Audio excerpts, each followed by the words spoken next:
Hey, it's Ryan Seacrest. Life comes at you fast, which is why it's important to find some time to relax. A little you time. Enter Chumba Casino. With no download required, you can jump on anytime, anywhere for the chance to redeem some serious prizes. So treat yourself with Chumba Casino and play over 100 online casino-style games, all for free. Go to ChumbaCasino.com to collect your free welcome bonus. Sponsored by Chumba Casino. No purchase necessary. VGW Group. Void where prohibited by law. 21 plus. Terms and conditions apply. Hey guys, Michael here at the end of Days Best Friends. And sometimes the conversations we have are hard and the testimonies we have are incredible. And for this one, deserves a trigger warning. So for everybody out there, be warned that there are stories of child rituals, sexual assault, and other things throughout this episode. If you're still around, enjoy. From the government, and I'm here to help. Take a look, it's in a book. Some members of the use their platforms to push their own personal bias and agenda. Let's watch Figure It Out. Welcome back, everybody, to the We Figured It Out podcast. We are the End of Days Best Friends, and I'm your boy, Michael. And I'm Matt. And today we have another testimony. We've kind of rolled on these a couple lately, but one of the people I had come across just through social networking and everything like that was a man by Zachary King. And I thought your testimony was actually really cool because it speaks to the way that like words and actions can actually, turn thoughts and things like that real, almost is kind of how I interpreted, a little bit of your life. So without further ado, man, I'd just like to let you kick it off for us. Sure. My name is Zachary King. In a nutshell, I was a Satanist for about 26 years and then converted. Boom, there's my story. Ta-da. Right. If it was only that simple. Right. When I start my conferences, they mic me up and they set me down in front of 1,000 people, and I say, how many people believe in God? And a bunch of hands go up. And then I say, and how many people believe in the devil? A bunch of hands go up, and I say, my job is done, thank you.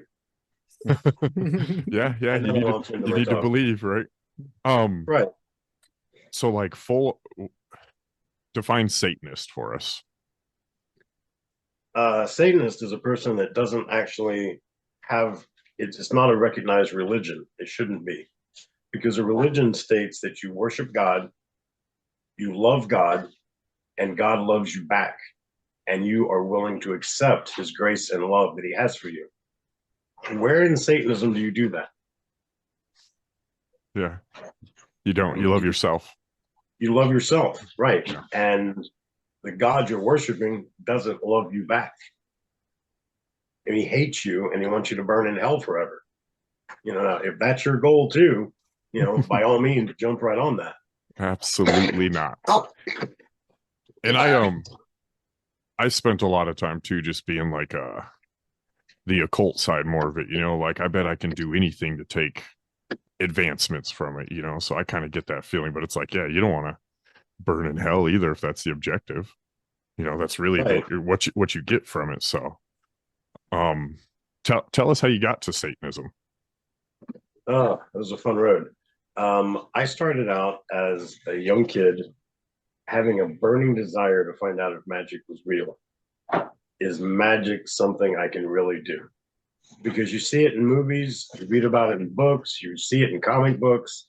Dr. Strange was a cool cat, and can I do that? Now, if I can do it, my Baptist preacher and my parents say you can't do it. It's impossible. Magic's not real. So if I can do it, then I can do something that no one else can do.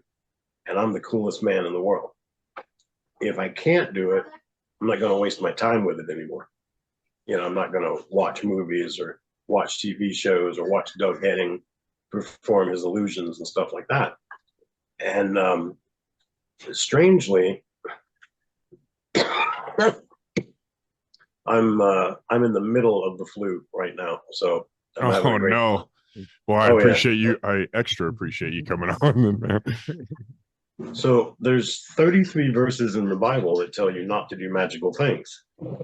Now, I'm sure you're familiar with the 10 Commandments. And thou shalt not steal is in the Bible one time.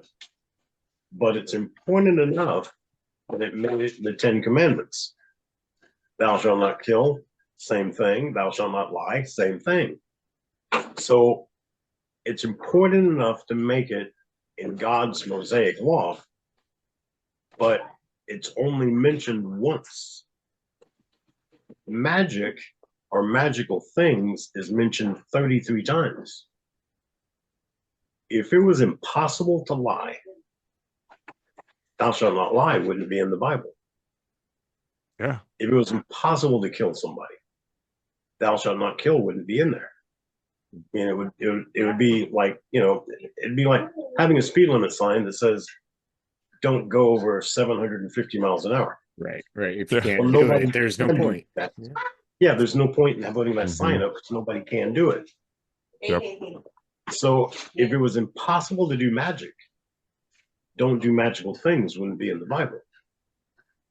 But Absolutely. apparently it is possible because he tells us 33 times not to do it. Somehow, though, my Baptist preacher and my parents missed those verses and just told me that magic was impossible. It's you can't do things like that. So I'm being told one thing, but pop culture is telling me something different. So I set about to prove magic works, and I searched. I was a big player of D&D at that time. It came out in '74, and this was 1976. So it's just 2 years later. I was playing D&D with the older kids, and so I just took a spell from there because we needed gold or gems or something to do a campaign. So what if I took that spell and did it in real life? So I did a magic spell for money. And the next day I went out and I found a can of tennis balls with a $5 bill in it. Now this is 1976. Wow. Money is That's worth like about 20. Yeah, that's about 20 these days, ain't it? At least. it would have been about $35 now. So $5. The things that I like, the things that are most important to me are comic books, which are 15 to 20 cents, candy bars, which are also 15 to 20 cents, and penny candy, which is a penny. Oh, you're a So millionaire. For a dollar, if my dad pays the tax, I can get 100 pieces of candy. Now, that's the same candy that right now costs 50 cents. It's a little piece of chocolate for 50 cents. That used to cost me a penny. To put that in perspective, when my dad was a kid, he said you could get 10 pieces for a penny. Oh, wow. 10 pieces for candy, for a penny. When I was a kid, it was a penny each. Now it's 50 cents each. It's going the wrong way. It's going the wrong way, truly. So I decide I'm going to do this spell. I get a can of tennis balls. That's lost on me. I'm a fat little lazy kid, but $5, I can use that. That's 500 pieces of candy. But this could have been a coincidence. So the next weekend I did it again. And I went out. I'm walking down the street. I'm heading to play. There's people walking in front of me, walking away from me, and people walking up behind me. I look down in the grass and see a $10 bill. That's great. I doubled my money in 1 week, but the people in front of me, all they had to do was look down and they'd have seen it. Or if I'd have missed it, the people behind me would have seen it. Yeah, it was meant for you. It was meant for me, but, again, coincidence, maybe, I don't know. So at the same time as I'm also doing D&D, there's this game that goes through the school called Bloody Mary. And you go into a room, turn out the lights, chant a phrase a certain number of times, and they say if you do it right, the spirit of a burn victim will appear in the mirror. Well, first day of school that this happened, it was like this kid came up to me and he says, meet me in the bathroom at the first break. Well, the first break is at 10:20. You have 15 minutes. You can't leave the campus, but you can do anything there you want. Of course, we're 10 years old. We're not going to go smoke a cigarette, but, you can go outside and play or stay inside and play. Or Right. talk to a teacher, talk to your friends, whatever. You Get the got morning 15 jitters out. minutes. Yeah, you get 15 minutes to do whatever you're going to do. So for some of us, we went back and took a nap. So I go in the bathroom, and there's like, it's a brand new school, brand new building, huge bathrooms. There's like 49 other kids in the bathroom, boys and girls, same bathroom. I'm like, that's weird. And they're staring at the urinal like, what is that? And so Hello, it is Ryan, and I was on a flight the other day playing one of my favorite social spin slot games on ChumbaCasino.com. I looked over at the person sitting next to me, and you know what they were doing? They were also playing Chumba Casino. Everybody's loving having fun with it. Chumba Casino is home to hundreds of casino-style games that you can play for free anytime, anywhere. So sign up now at ChumbaCasino.com to claim your free welcome bonus. That's ChumbaCasino.com and live the Chumba life. Sponsored by Chumba Casino. No purchase necessary. VGW Group. Void where prohibited by law. 21 plus. Terms and conditions apply. this guy explains, we're going to turn out the light, chant this phrase, and if you do it right, the spirit of a burn victim will show up in the mirror. And none of us are believing what he's saying. You know, like, this is okay, whatever. Now let's try this. So he turns out the light. Now, right away, some kids are starting to panic because they're in the dark. You know, and like, so everybody's, you know, just settle down. Just, we're just going to chant this phrase a few times. So we chanted the phrase. And this scary face appeared in the mirror. It was illuminated. Now, this is 1976. There's no holographic anything. There's no little trick, something you go buy at Spencer Gifts and make this happen.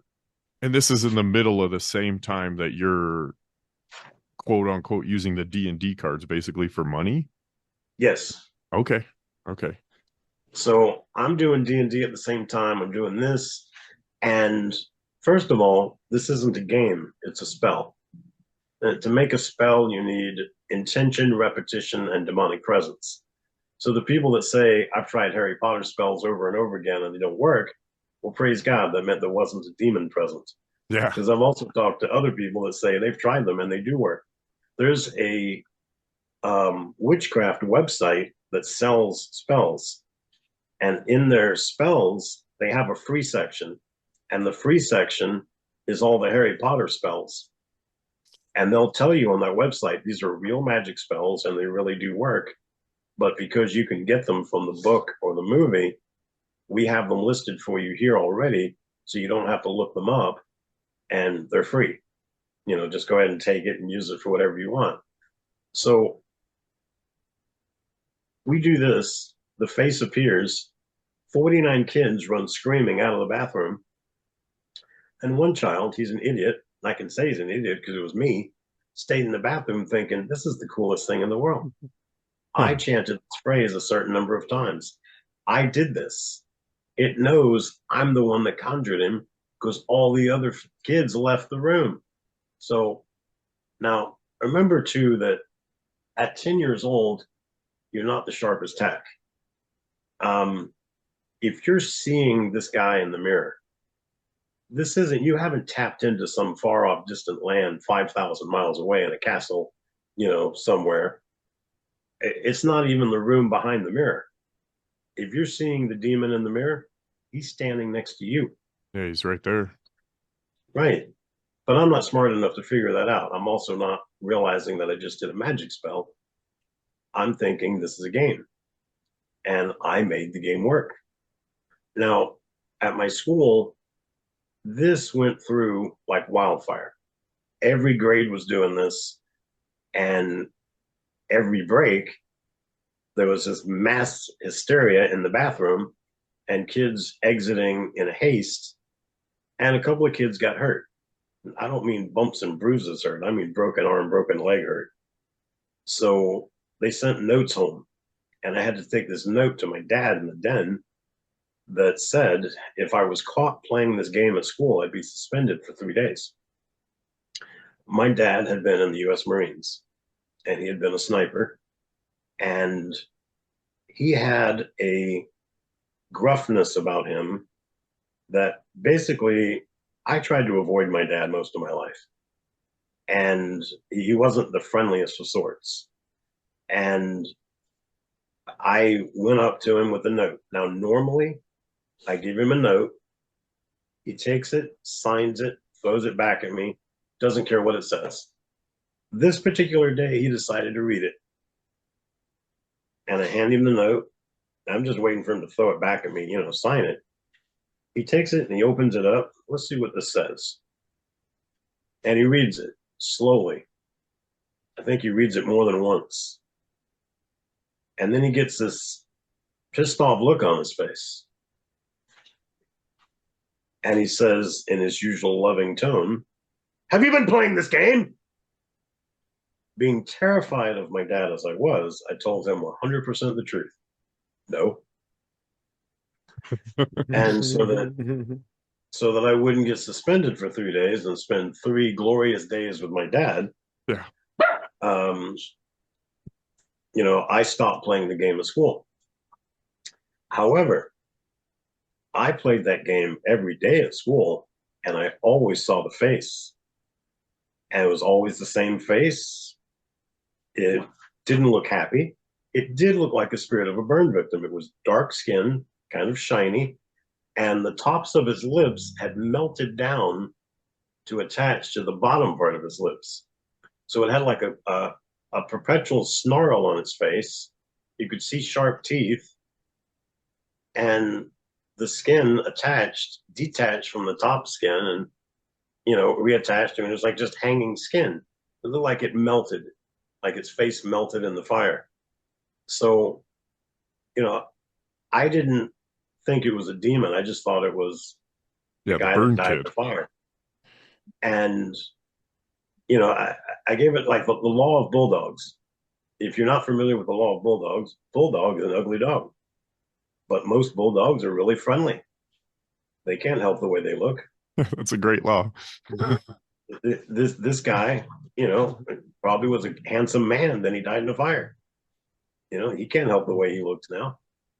And you're for one, you're curious already. Looking for this. Right. I don't know exactly what it is that I've managed to do, but I know that it's something powerful, because no one else, like when I hinted about doing stuff like this to my parents, they had no idea what I was talking about. And I would tell them, he's like, "So that thing that I signed, what is that for? What's going on with that game?" And I would say things like, "I don't know. They're saying that you chant something in a mirror and then you see the spirit of somebody." And he's like, "Well, don't you do that?" And I was like, "Well, we're not allowed to do it. If we do it, you're suspended." Yeah. And he says, "Well, it's a bad thing. It's a bad thing. You shouldn't be doing it." I said, "Well, what is it?" "I don't know." But my dad, most of my dad's answers about everything were very vague. There was a movie on TV in the 1970s called The Go-Go Dancer, and it starred Raquel Welch. Now, I was too young to appreciate Raquel Welch. She was hot back then. But, for me to appreciate that, I needed to be like at least a teenager. And I wasn't. I was a little kid. And I didn't know what a go-go dancer was. My brother read it. My brother's special needs. He reads what it's about. It's about a woman that's a go-go dancer. That's all it says in the TV guide. So we go up to my dad.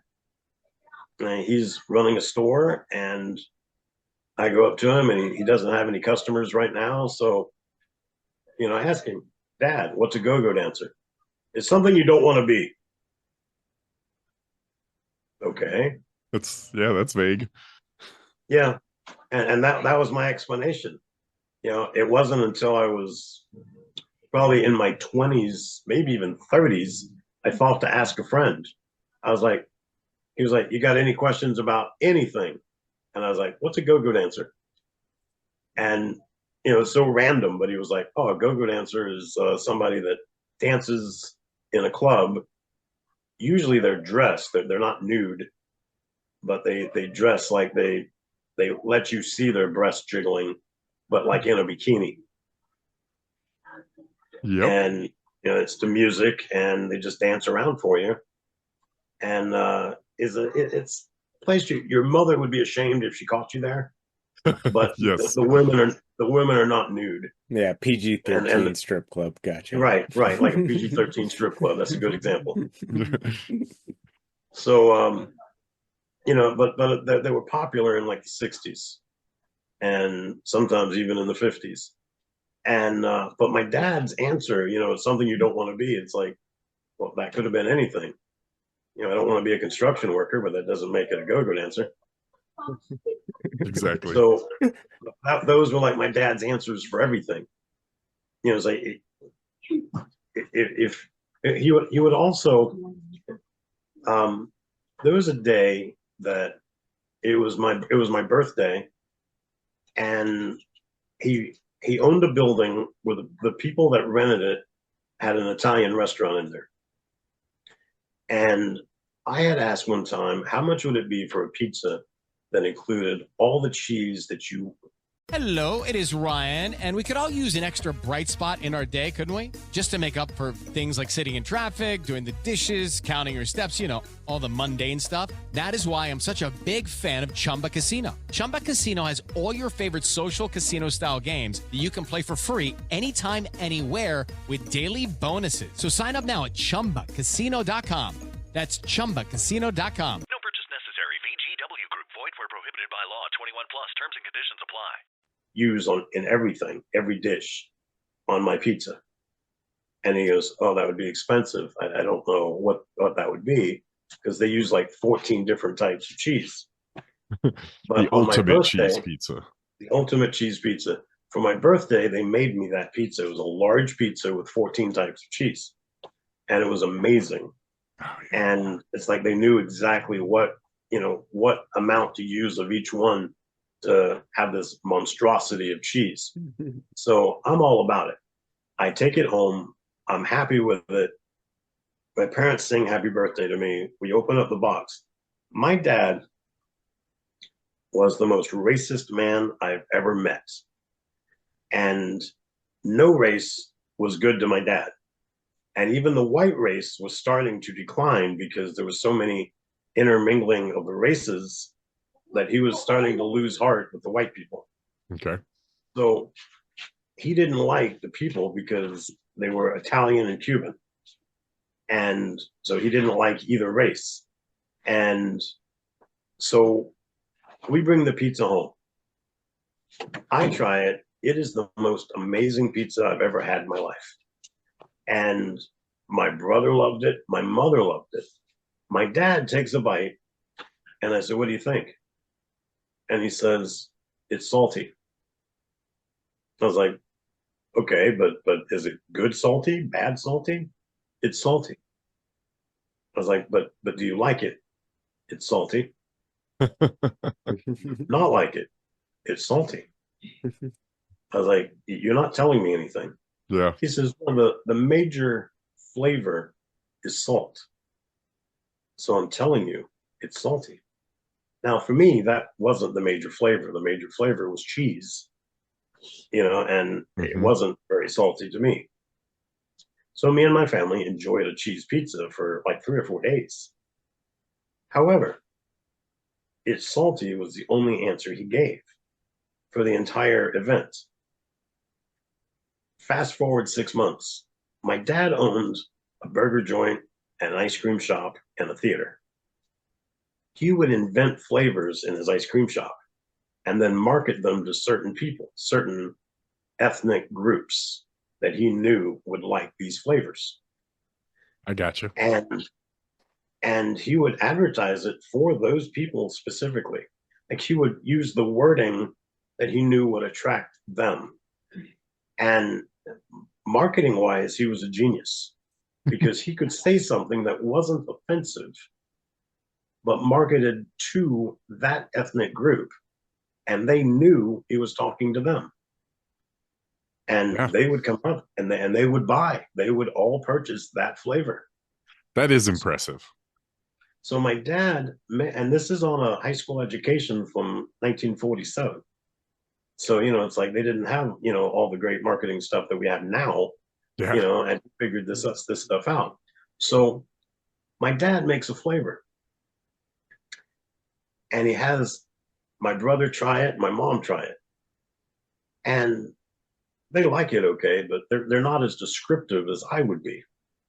So he calls me in there because he knows he's going to get a good descriptor from me, and he can write that in his ad. And he says, "What do you think of that?" I tried it and I said, "It's sweet." And he goes, but how is it? It's sweet. He said, but do you like it? It's sweet. Do you not like it? It's sweet. Yeah. What do you think of it? Just tell me, what do you think of it? It's sweet. The major flavor of this is sweetness. So I'm telling you, it tastes sweet. He looks me in the eye and says, "You're being a jerk." My mother is almost on the floor laughing. She says, "Jack, do you remember when you tried the pizza and said it was salty and you wouldn't give him an answer? That you insisted that it was salty and you wouldn't give him any other answer but salty. He's doing the same thing you did. Waiting for this You guys moment. are the same. He's just telling you that it's sweet. He's just getting back at you. And he was like, "No, he's being a jerk." He's like, "Jack, if he's being a jerk now, you were being a jerk then." And he's like, "No, no, no, no, no. I was telling him it tasted salty because it tasted salty." And she said, "Well, he's telling you it tastes sweet because it tastes sweet. You just got to suck that up and live with it." Yep. He didn't see it at all as the same. One more example of my dad. I grew up learning that if you had ever lived in a trailer, you were trailer trash. Now, let's say that when you first bought a house, it was a mobile home. But then later, you did something and became Elon Musk, and now you're worth $300 trillion billion, and you live in a giant mansion, and you have a different mansion in every state and all over the world. Still trailer trash. You're still trailer trash because you started out in a mobile home. And that was his rule for the entire world. Especially Oklahoma. And I believe that. I believe that if you grew up in a trailer at any time, you were trailer trash. And obviously, you even if you bettered yourself, you're never going to be anything other than trailer trash. When I was about 15 years old, my mom told me that they still own property out of town. It was just like 5 miles out of town. And I was like, "How come you never built a house there?" He goes, "Oh, we started off there in a trailer. We lived in a trailer on that property, and so we could afford to buy the house we're in now." And now we're living in like then we were living in a 3,500 square foot house. And I mean, it's a grand place. But I'm like, "Wait a minute. You guys started off in a trailer?" She goes, "Yeah." So I went to my dad and I was like, "Dad, I got a question for you. Mom said that you guys started off on your property out of town in a trailer." He goes, "Yeah, we did." I was like, "But now we live in this $3,500 house that's pretty grand." She goes, "Yes." I said, "And we're worth some money." "Yes."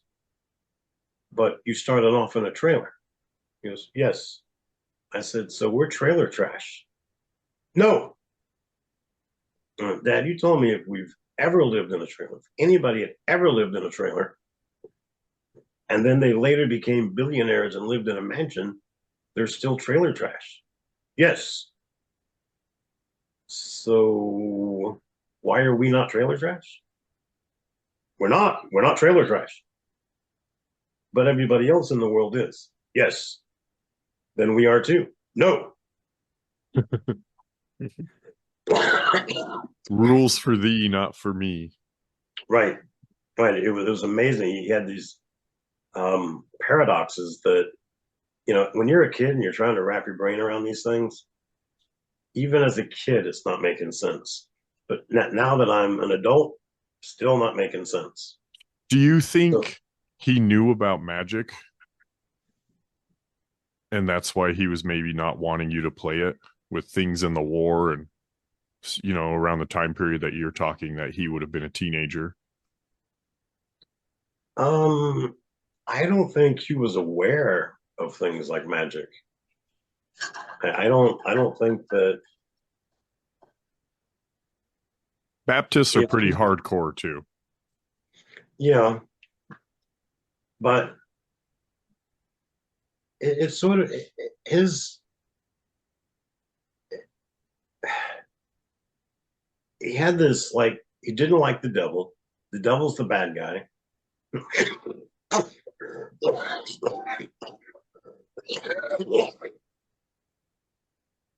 But I don't think he was aware of all the devil's tricks. And I don't think that if you presented him with a devil's trick, I don't think he would have known it. He wouldn't have recognized it.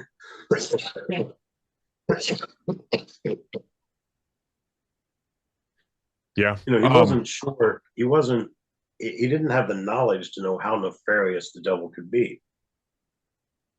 Do you you were 26 years, if you said, well, we'll stray a little bit in the story here just for a second. Do you think like the devil had a list before Zachary King was even a Satanist, that he knew you would be one?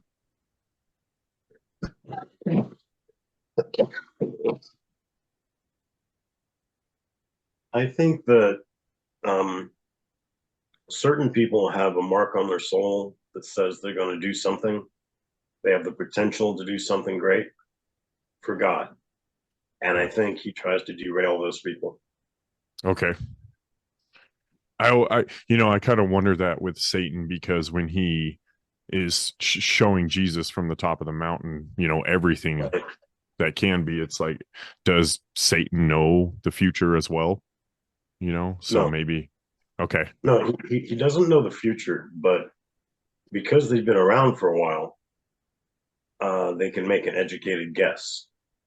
Right. I took a marketing class years ago, and in it we were taught, let's say you're selling a car to somebody. You're a used car salesman. You're one of those smarmy people.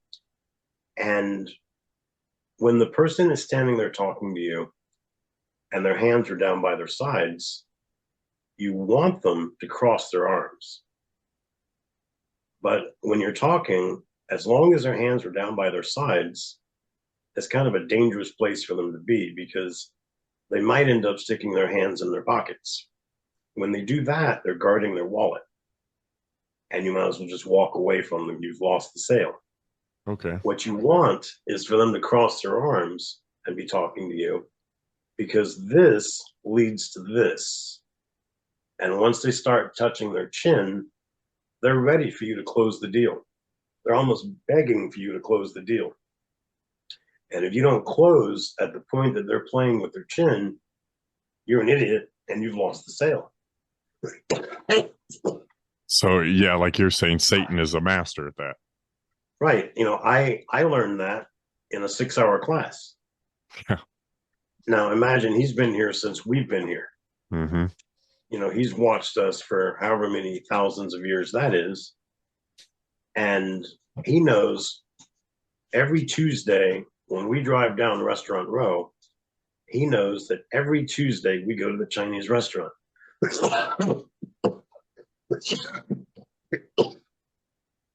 And it may not be the same Chinese restaurant, but it's Chinese food. So he knows on Tuesday we're going to the Chinese restaurant. That's not because he knows the future. It's because he knows the past. Yeah. That makes it easy, especially if trends, and he's literally following the trend of time, like you say. Been here as long as we have before, technically. So right. Sorry, I cut in there for a minute. You were back where you were, what, 15 now, you were saying? Well, I was 10 years old and finding out that it actually worked. And I had done the spell for $5 and $10. and still thinking this might be a coincidence. So I decided that I would do the magic spell one more time, but I'm going to do it in my bathroom at home. And when I'm halfway into my magic spell, I'm going to do the Bloody Mary chant. And when the face shows up, I'm going to make sure it knows I'm doing a spell for money. I don't know what this face is, but maybe this is something I can harness. Maybe this is a power that I can use. Maybe I can take advantage of this. So I do this.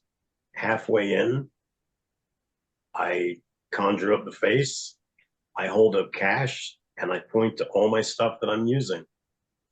So I know it knows I'm doing a magic spell.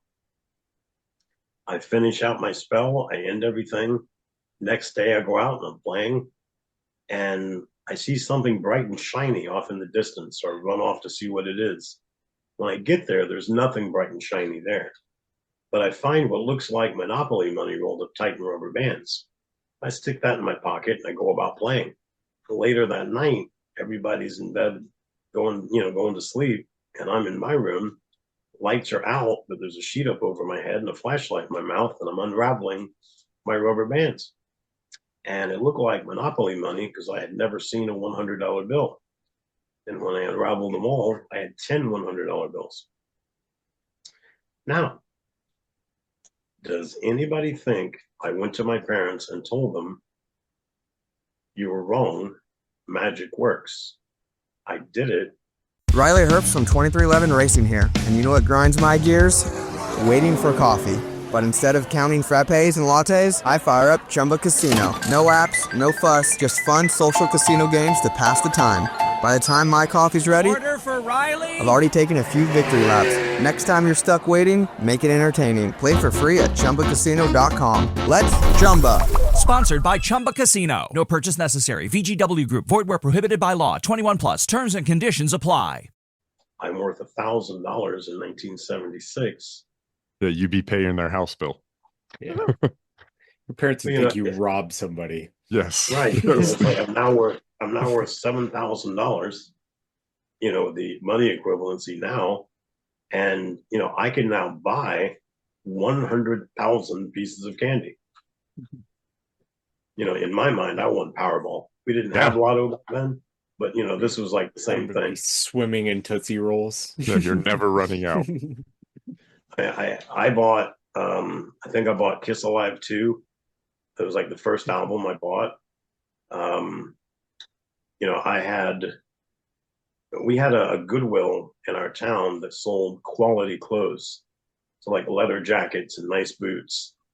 And my mom had no problem giving me $5 and having me go buy whatever I wanted at Goodwill. Because you could buy like almost 80 shirts for that. It was so cheap. Back then, you could get a T-shirt for a dime, get a dress shirt for a dime or a quarter. Nice shoes were like a quarter. Yeah. And, I was buying leather boots and cowboy boots and biker boots and leather jackets and albums and books, comic book sets, all kind of stuff at Goodwill. Did it ever dawn on you that it came from the Bloody Mary? Like it was working for you. You pretty much thought that, right? Once you found that money, were you like, oh, this works for me? This is my mirror buddy. Yeah, what were your thoughts? Like just sitting there, like as you're going through that money, are you just like, oh, this totally works? Wow. Yeah, were you ever scared of it at one point? I proved my Baptist preacher and my parents wrong, and I knew that knowledge was power. Yep. And I know that I can do something that everyone else thinks is fake. And I knew that if I didn't tell anybody what I was doing, I one-upped on everybody. Like my friends knew that my parents bought me what I needed, not what I wanted. And now I'm flush with money all the time. Yep. Now you can get what you want. And another important, you don't need 49 other people like you were talking about earlier. Now all of a sudden it's working solely just alone. So you have that one up on it as well. Right. And you have a feeling of power and control. It used to be like I would ask my dad, like the Moody Blues are coming to town. Can I go? No. There's a new movie coming out on Friday. Can I go see it? No. Dad, there's something happening. No. After a while, Dad, no. At one point, I could just look at my dad. No. Yep. But now that I've got my own money, and if I'm out with friends and I'm like, let's go see this movie. Did your parents give you money? No. Come on, let's go. I'll buy. Don't tell my parents anything. But, if you buy all your friends a movie ticket, they're not going to say anything to anybody. Yeah. Yeah, you're because paying. As long as you keep buying stuff, they're going to keep your secret.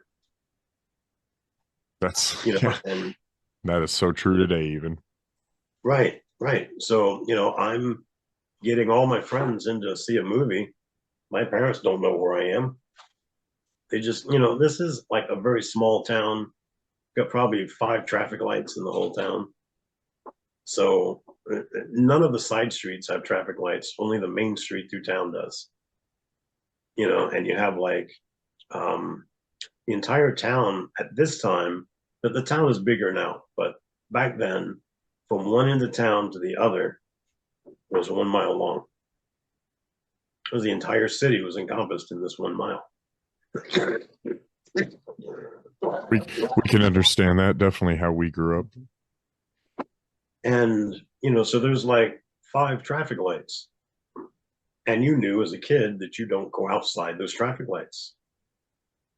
You stay within this grid. And, and you knew you were safe here. You knew that any place that you're going to be, somebody is going to talk to your parents today and say, oh, I saw your child on Obispo. So my parents might ask me later, hey, what were you doing on Obispo? Oh, I've got to go to Obispo to get to Osceola. Okay. And my friend Julius lives on Osceola. Okay.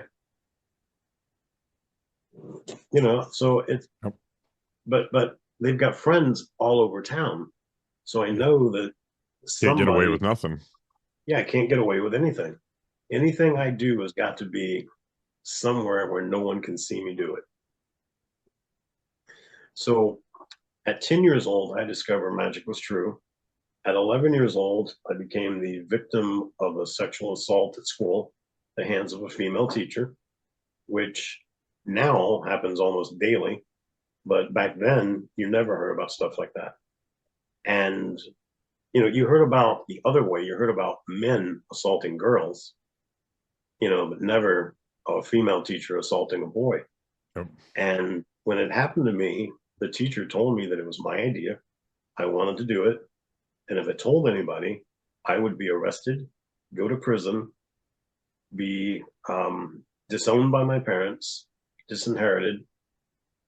And when I got out of prison, I'd be expelled from school, and I'd have to get a job. Now, all this would happen at 11 years old. Everything that's scary.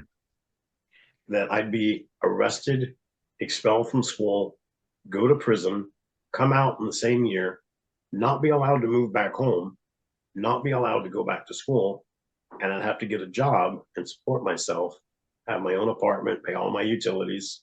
And she's telling me what utilities are. At 11 years old, I didn't know, that you have to pay electric, gas, heat, food. You have to buy your own furniture, have an apartment aside from your parents, and you've got to get a job to actually support yourself. Do all this on your own. And this is if you tell what just happened, or you can not tell and you're fine. Everything's golden. So being terrified, I that day, when I went to the bathroom initially, I had to pee really bad. And when I got down there and that happened, then I went back to class. I still didn't pee. So when I left school that day, that was my last class. I still had to pee, but I was scared to go to the bathroom at school because that teacher might still be there. Or she could have been in any of the bathrooms. I didn't know. So I walked home and peed my pants on the way home, put my clothes in the dirty hamper, took a shower, took a bath in the hottest water I could stand, trying to clean myself. And it turned every night I would do that. And then I started thinking about, would it help if I used bleach water? And then I started thinking about drinking bleach, not to kill myself, but to like clean me from the inside out. And I decided against it because on the back of it, it says that could kill you, maybe fatal if swallowed. Yeah. And, but the only thing that gave me comfort and solace was more magic. Because in magic, I was in control. I was at the top of my game. So I just dove further into it, to make myself feel like I was still in charge. Yeah, there's not a lot. For some reason, it did seem like, I mean, even today, there's not a lot of like judgment on women. It's coming a little more to light, but there's still like oh, you got the cool teacher, almost joke behind it still. Right. So, well, I mean, you have things like Van Halen, Hot for Teacher. Absolutely. Right. And you have a teacher that's a stripper that comes out on a stripper pole in class. Yep. When I was, that happened when I was 11. I went into counseling when I was like 18 or 19 years old. And I talked to my counselor for 2 or 3 years before he finally said, you've been coming here for 3 years. I think it's time you told your parents what happened to you. And I said, they're not gonna, that's not gonna go well. And he goes, you were the victim there. You didn't initiate it. You didn't start it. You didn't attack her. He says, I think you'd be surprised that your parents are gonna love you more. And I said, you don't know my parents. They're not going to love me more. And it took him about a year to convince me to tell my parents. So, honey. Yes. My toilet paper disappeared. And I'm the one with the flu. Thank you. So I went home on a Christmas vacation from school, and I'd been home for about a week, and I still had like 2 weeks to go. And I said, I need to talk to you guys separate from my brother. I don't want him to hear the conversation. And they said, okay. So my brother was off doing something else. They came into my room, and, they're like both sitting down. They're like, okay, what do you want to talk to us about? And I said, do you remember when I turned into a little a-hole when I was at school? They're like, yeah, we remember exactly when it happened. I said, okay. And I wrote something down on a piece of paper. And I said, could you tell me what age I started? And they agreed. It was 11 years old. And then I held up the piece of paper and it said 11 years old. And I said, let me tell you what happened to me when I was 11 years old. So I went into full detail. I was in class, the last class of the day. I said I had to pee. And the teacher made a big deal out of me going to the bathroom because I'd just come from PE. I could have gone to pee then. You only have 2 minutes in between classes. And PE is on the far side of the building outside.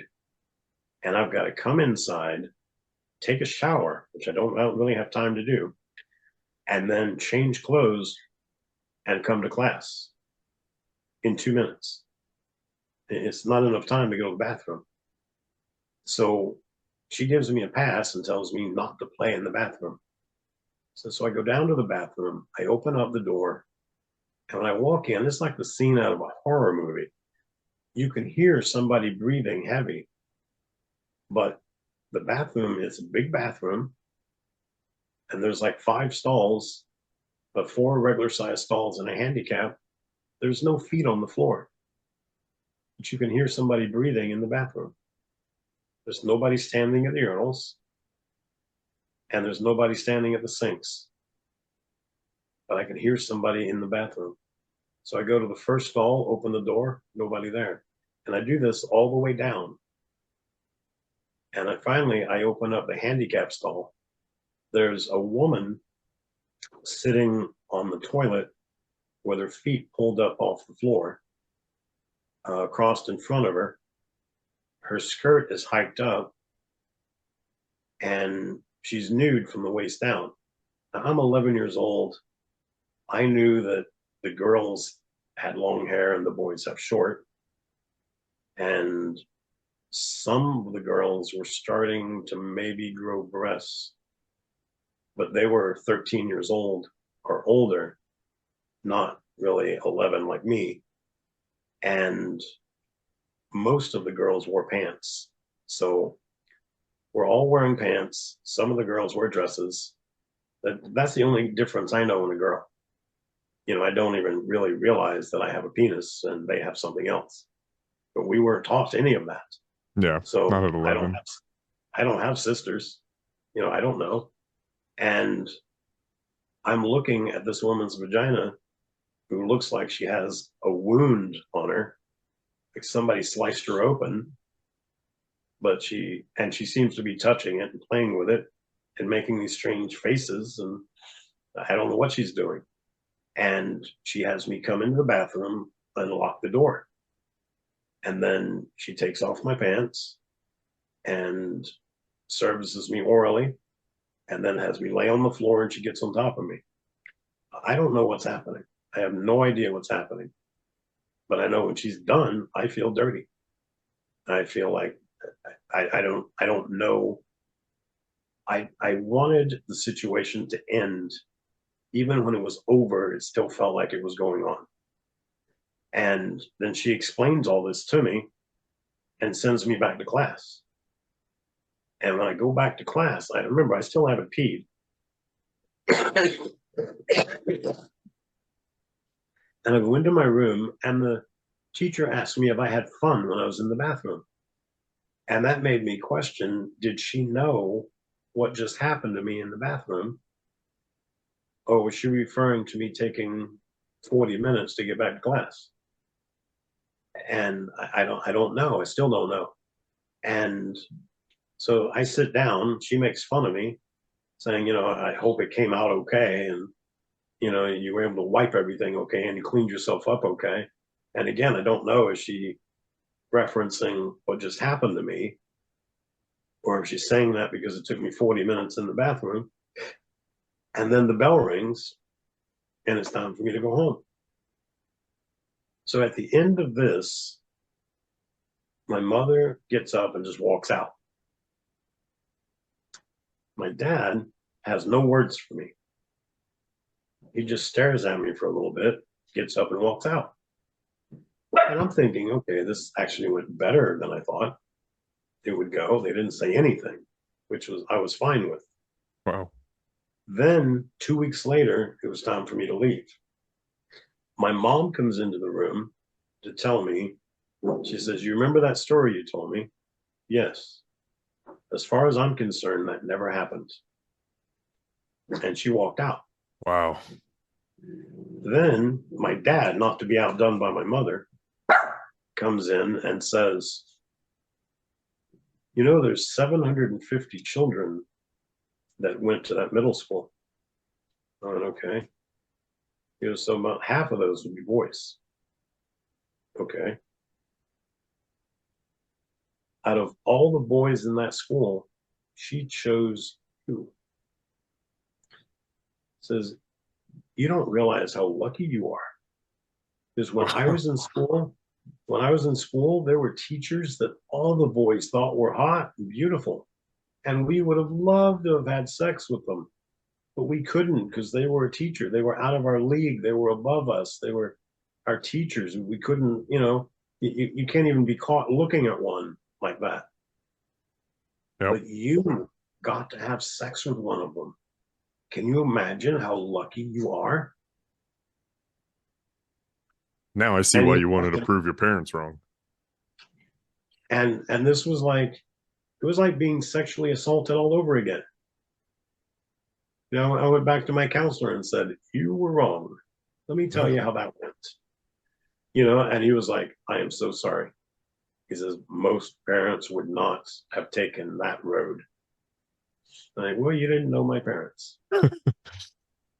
So, you know, and then I had a huge fight with my dad when I was like 40 something years old, or around 40 years old.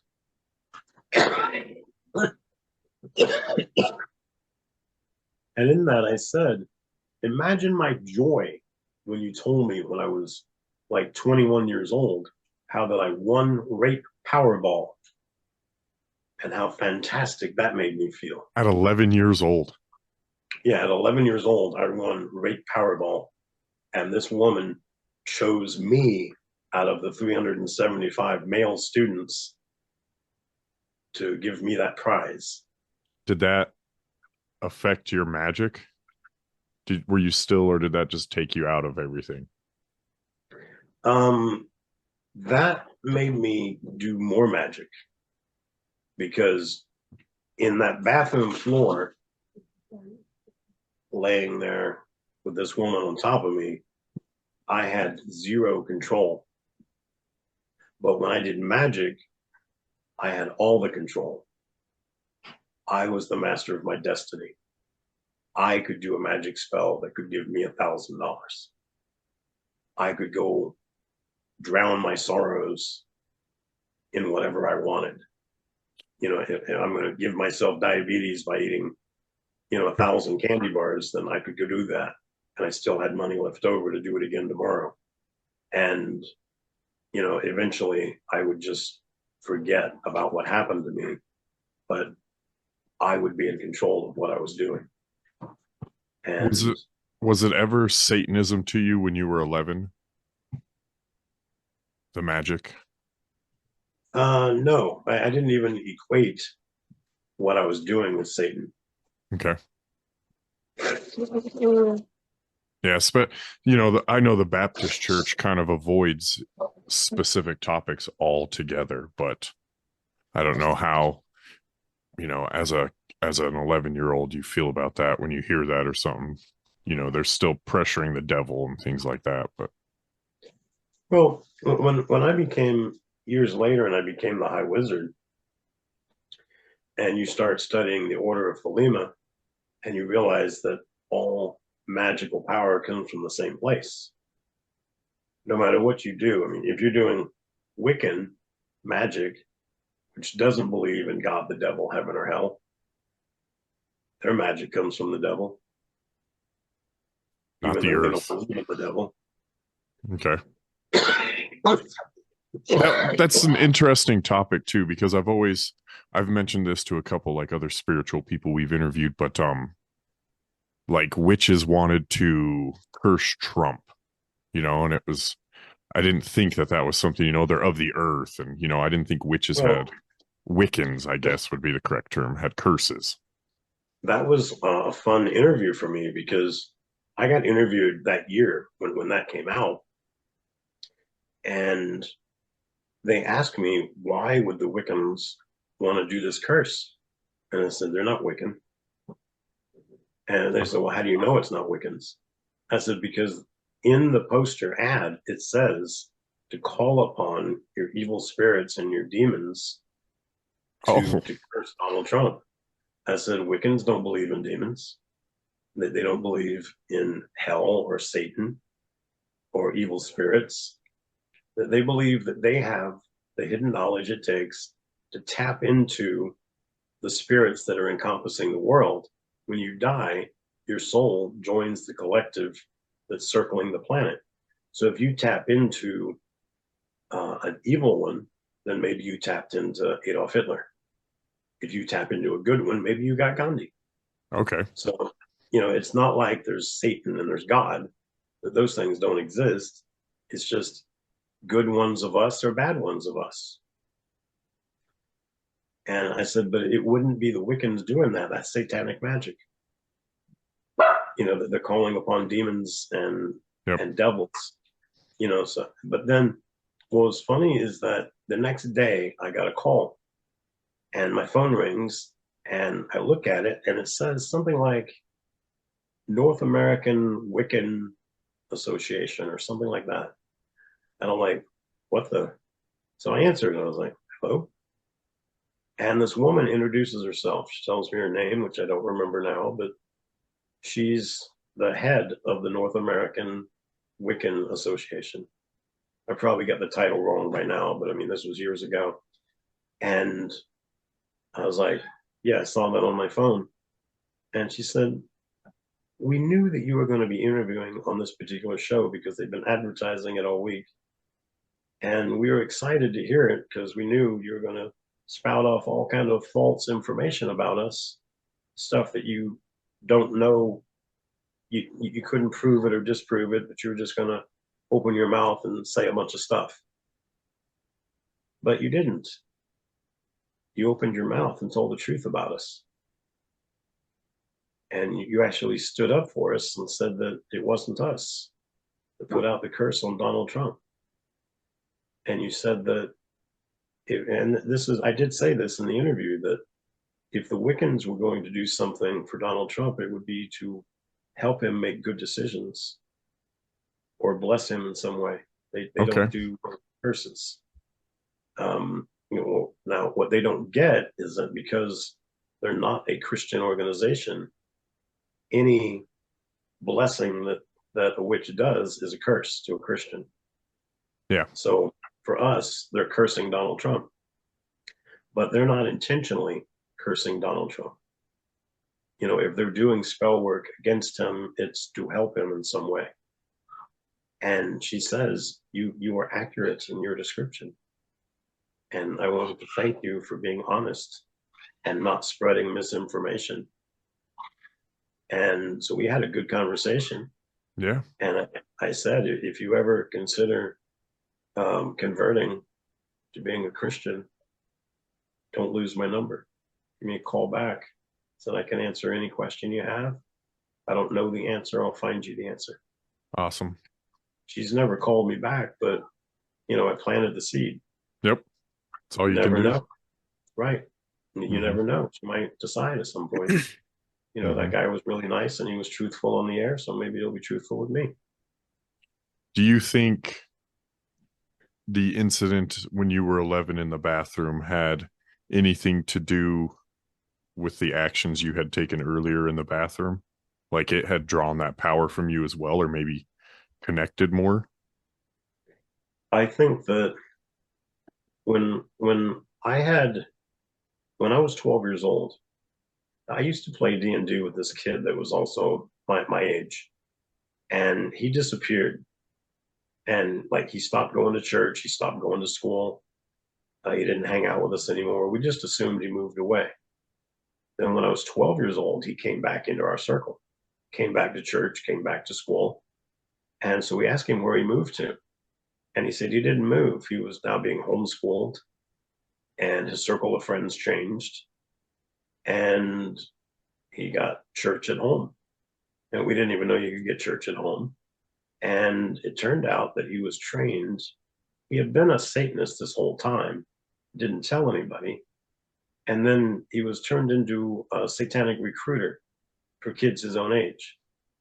Oh, so wow. he brought, he came to us and said, hey, I played D&D with another group, and they also believe magic is real. Well, nobody from my D&D group believed magic was real, but I knew it was. So I thought, I'll go check these guys out. And my house, we had a 26-inch console TV. Over there, they had a 50-inch projection screen. And at my house, you could watch a lot of G-rated movies or PG if it had been vetted by my dad first. But over there were R-rated movies. Have you ever heard of an R-rated movie? I had never heard of an R-rated movie. I didn't know those existed. And there were X-rated movies and triple X-rated movies and triple X-rated movies with kids in it my age.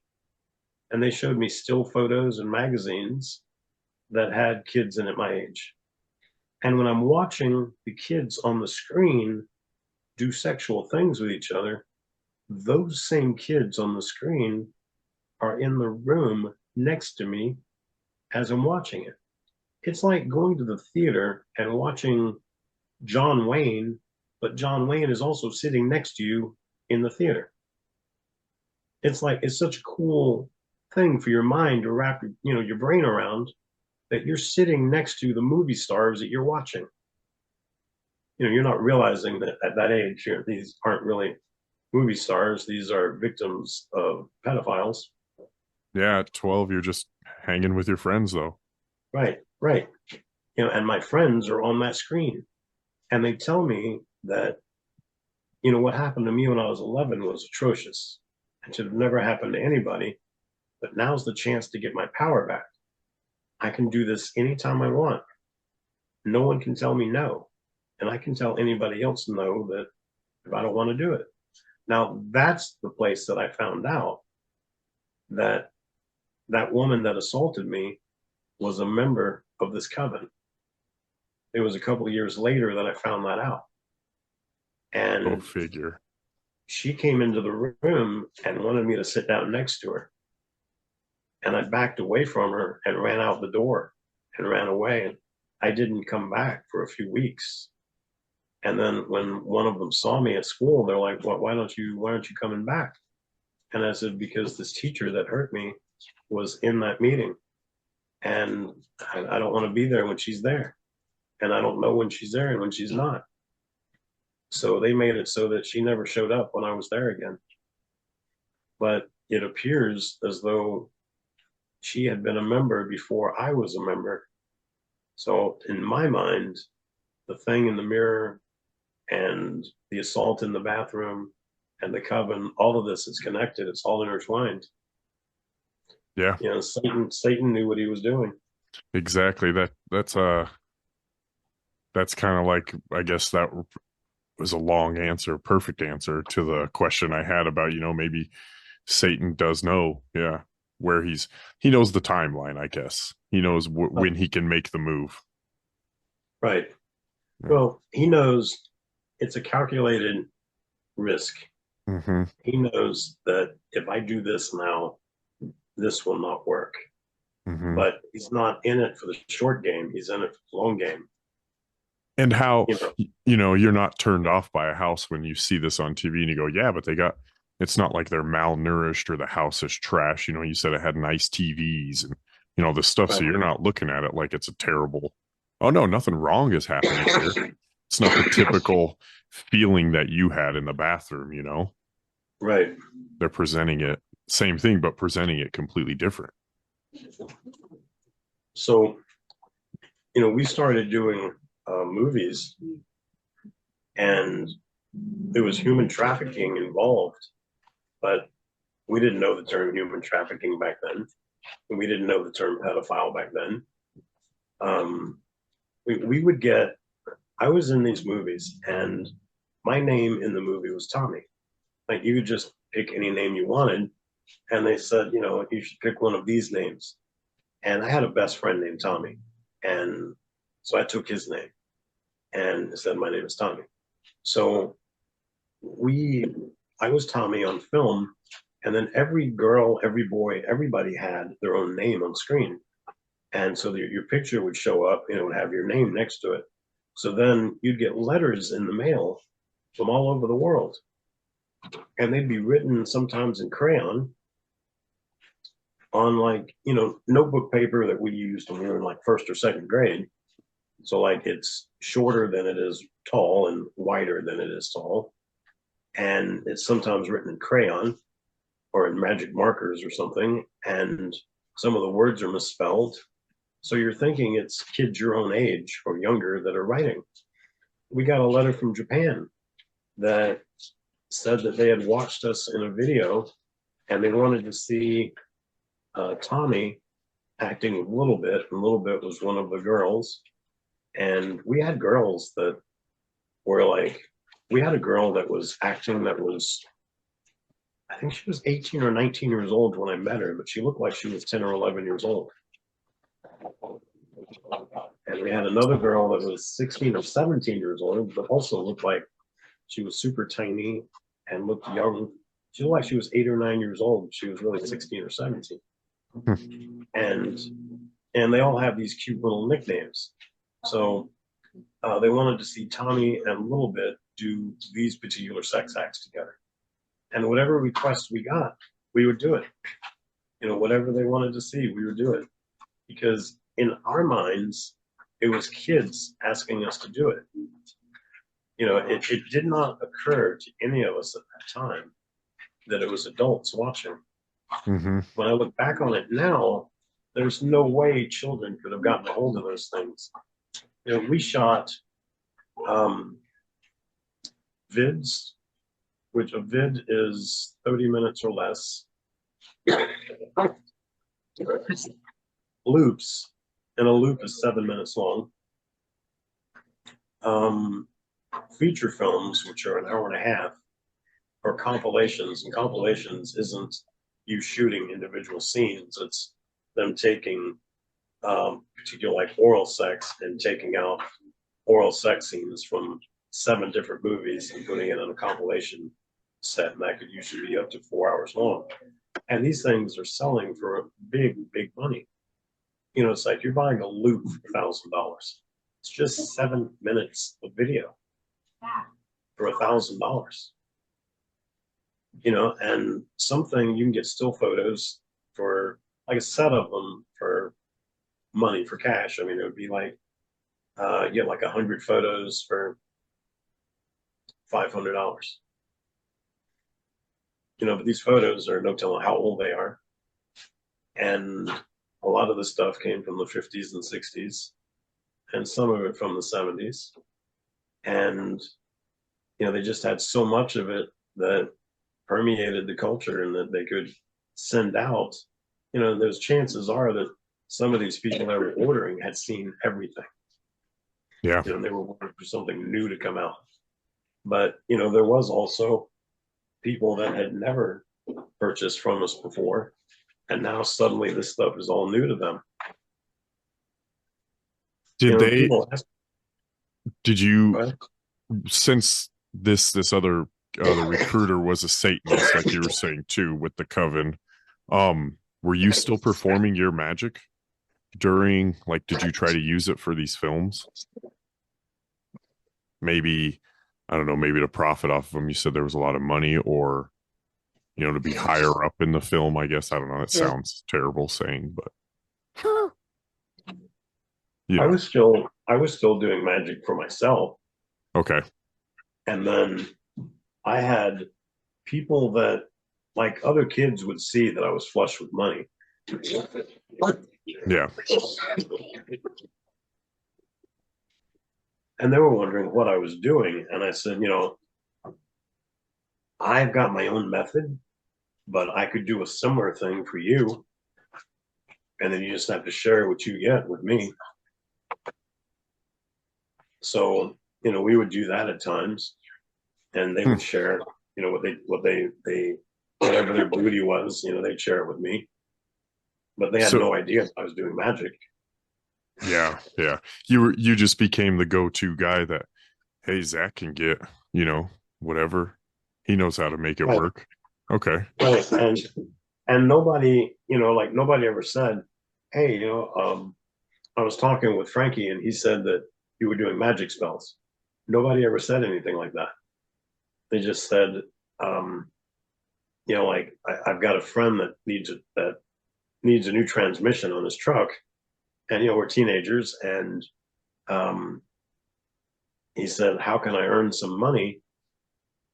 And I told him that I didn't know what you did to get it, but that you could do something to get him money. And I was like, okay, well, how much does he need? And he goes, so he just needs a couple of $100. And I said, okay, then I'll do something where he gets $300, and I want the extra 100. Yeah. I said, make sure he's okay with agreeing to that. If he agrees to that, I'll do it. And if he doesn't, then I guess he can do it however he wants to do it. Does it work better when you do it for someone else? Like, because you're almost like, are you giving them something of them up?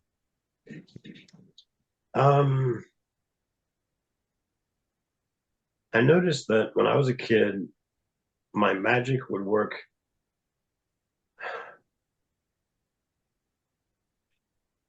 I think it worked more often if I did it when I wanted it, because when I wanted it, I was willing to beg for what I got.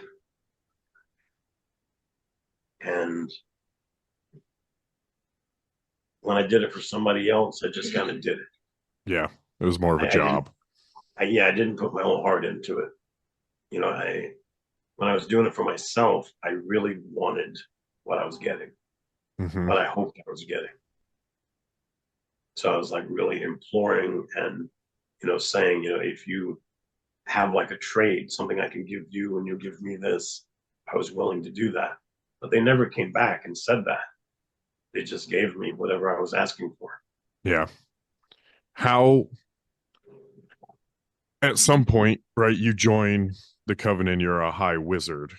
How do you get to that point? And do you know once you're getting to this point that the magic you've been doing is going to cost you something?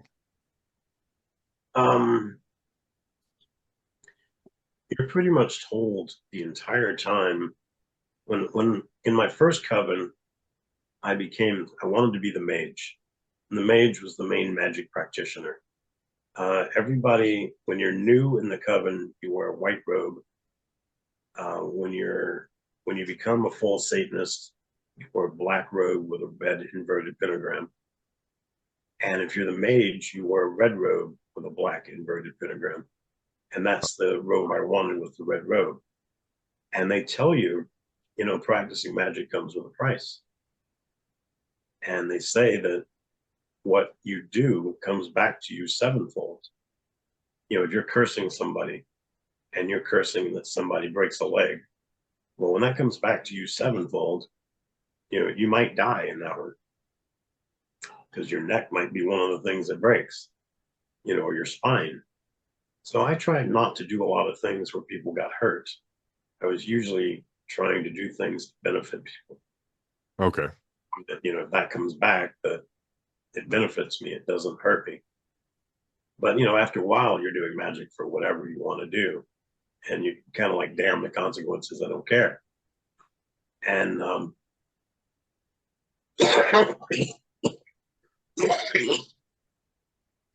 when I was had officially joined my first coven when I was 13 years old. That's when I agreed to sell my soul to the devil.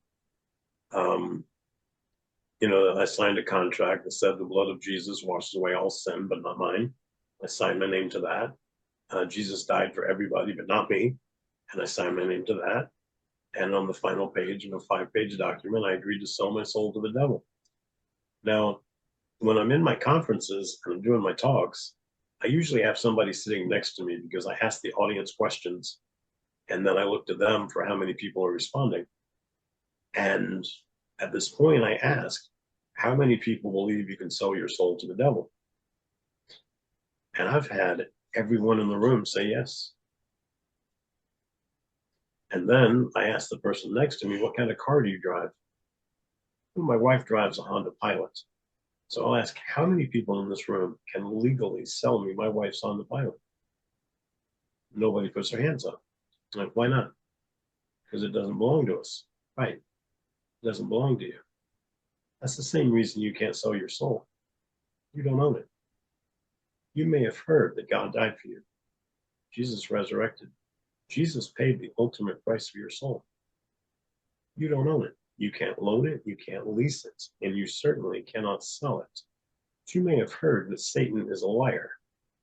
I am here to confirm. If Satan tells you good morning, get a second opinion. But at 13 years old, you think you know all the answers in the world, and you think you're right. So I believed that I had sold my soul to the devil when I was 13.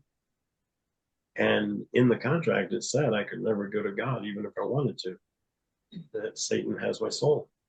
Now, what Satan has is your will. All you've got to do is go to confession to give your will back to God.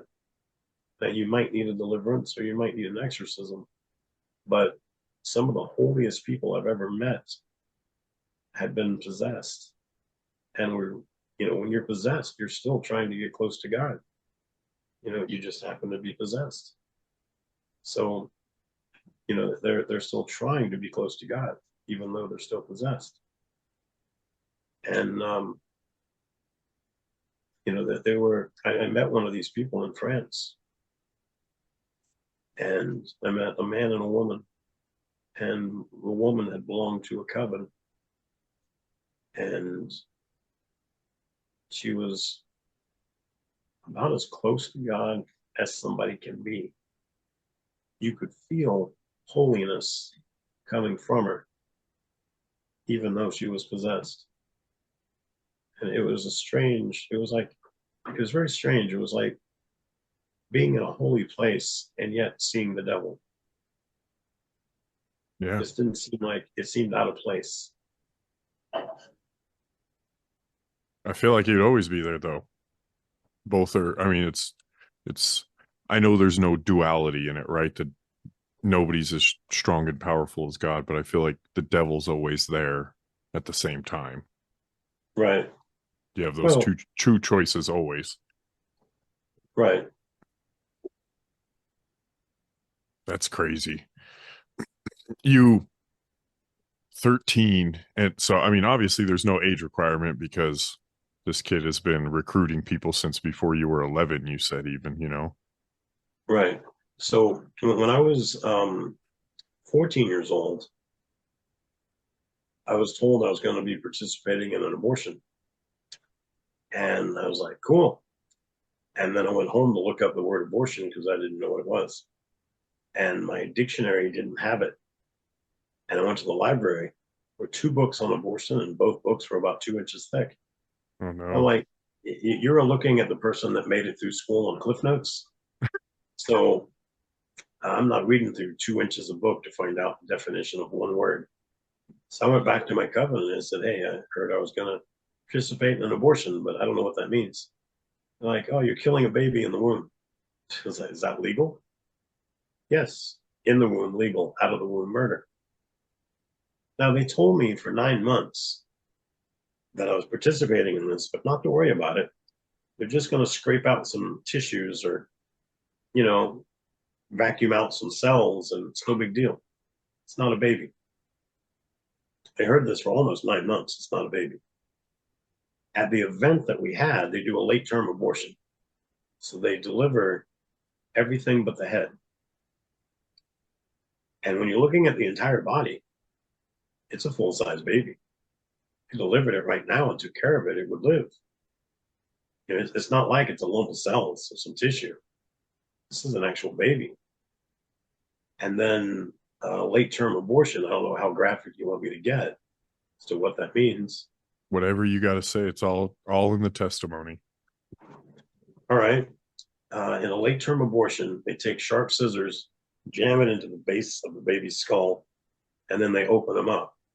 So the baby has an incision in the back of his skull, and then they stick a tube in that's attached to a vacuum cleaner.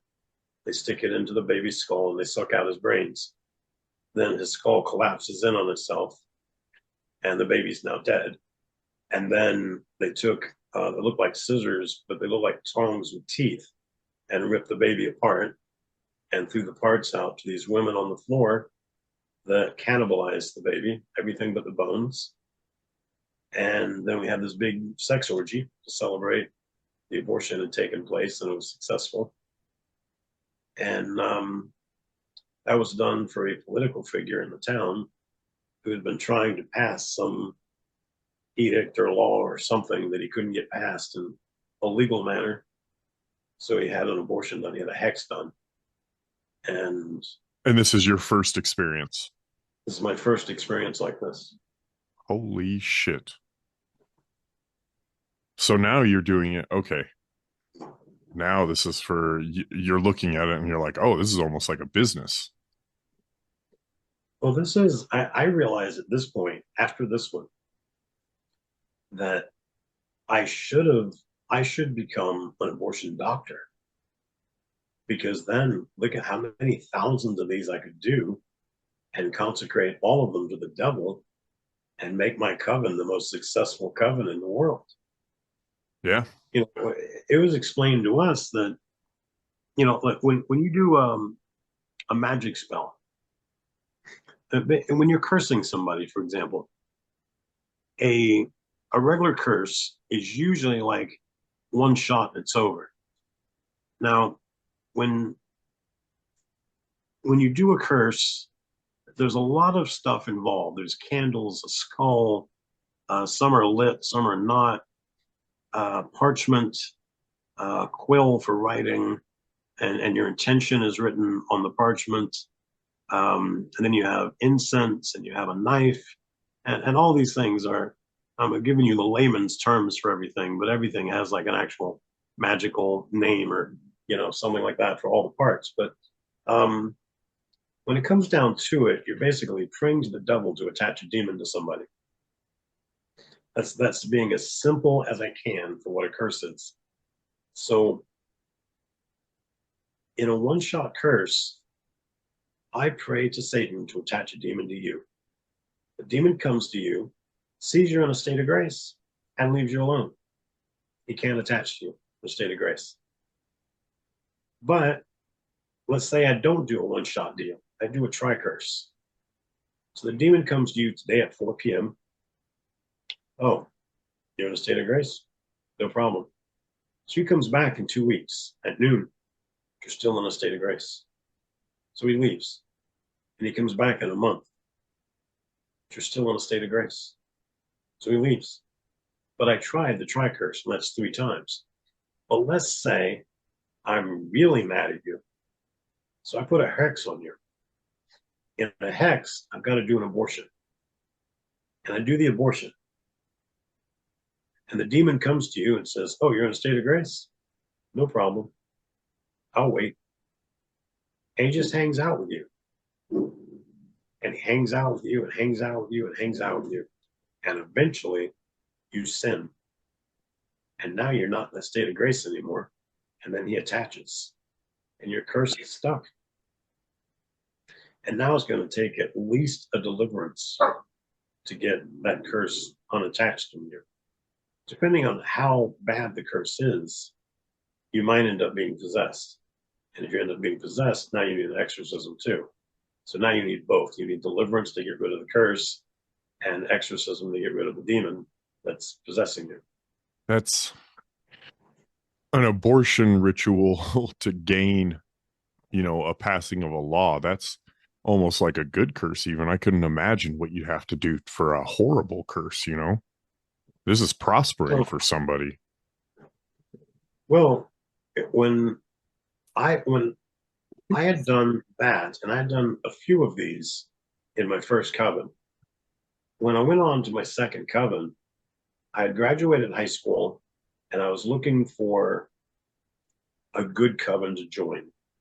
And my college had one, and I joined that one. And these are kids away from home from the first time with no adult supervision, and think that Satan is all about getting drunk, getting stoned, and getting laid. And I was like, I've been doing that since I was 12. I don't need a satanic coven for that anymore. Yeah. And, and these guys are like making up magic spells on the spot. Like, I'm going to drink this beer, I'm going to shotgun it, and then throw it in the garbage can from across the room. And if I make it, tomorrow I'm going to get a brand new yellow truck. And that's not a magic spell. And they would go to these coven meetings on Saturday night, and Sunday morning they would go to church, regular Protestant Christian church. Their satanic coven wasn't really a satanic coven, it was a club. And then Sunday they would go to church, and then the next Saturday they'd go there again, and it's like they're hooking up with some girl, having sex with her, getting drunk, next day go to church. And didn't really believe in the devil. So that's not what you're after. Right, that's not what I'm after. I had read a book during the summer, and it talked about a coven. It didn't give the name, but it talked about a place called Bohemian Grove. And I didn't know if that was real or not. I had tried looking it up. We didn't have computers back then. I couldn't look up. There was no internet. Al Gore had not invented the internet yet.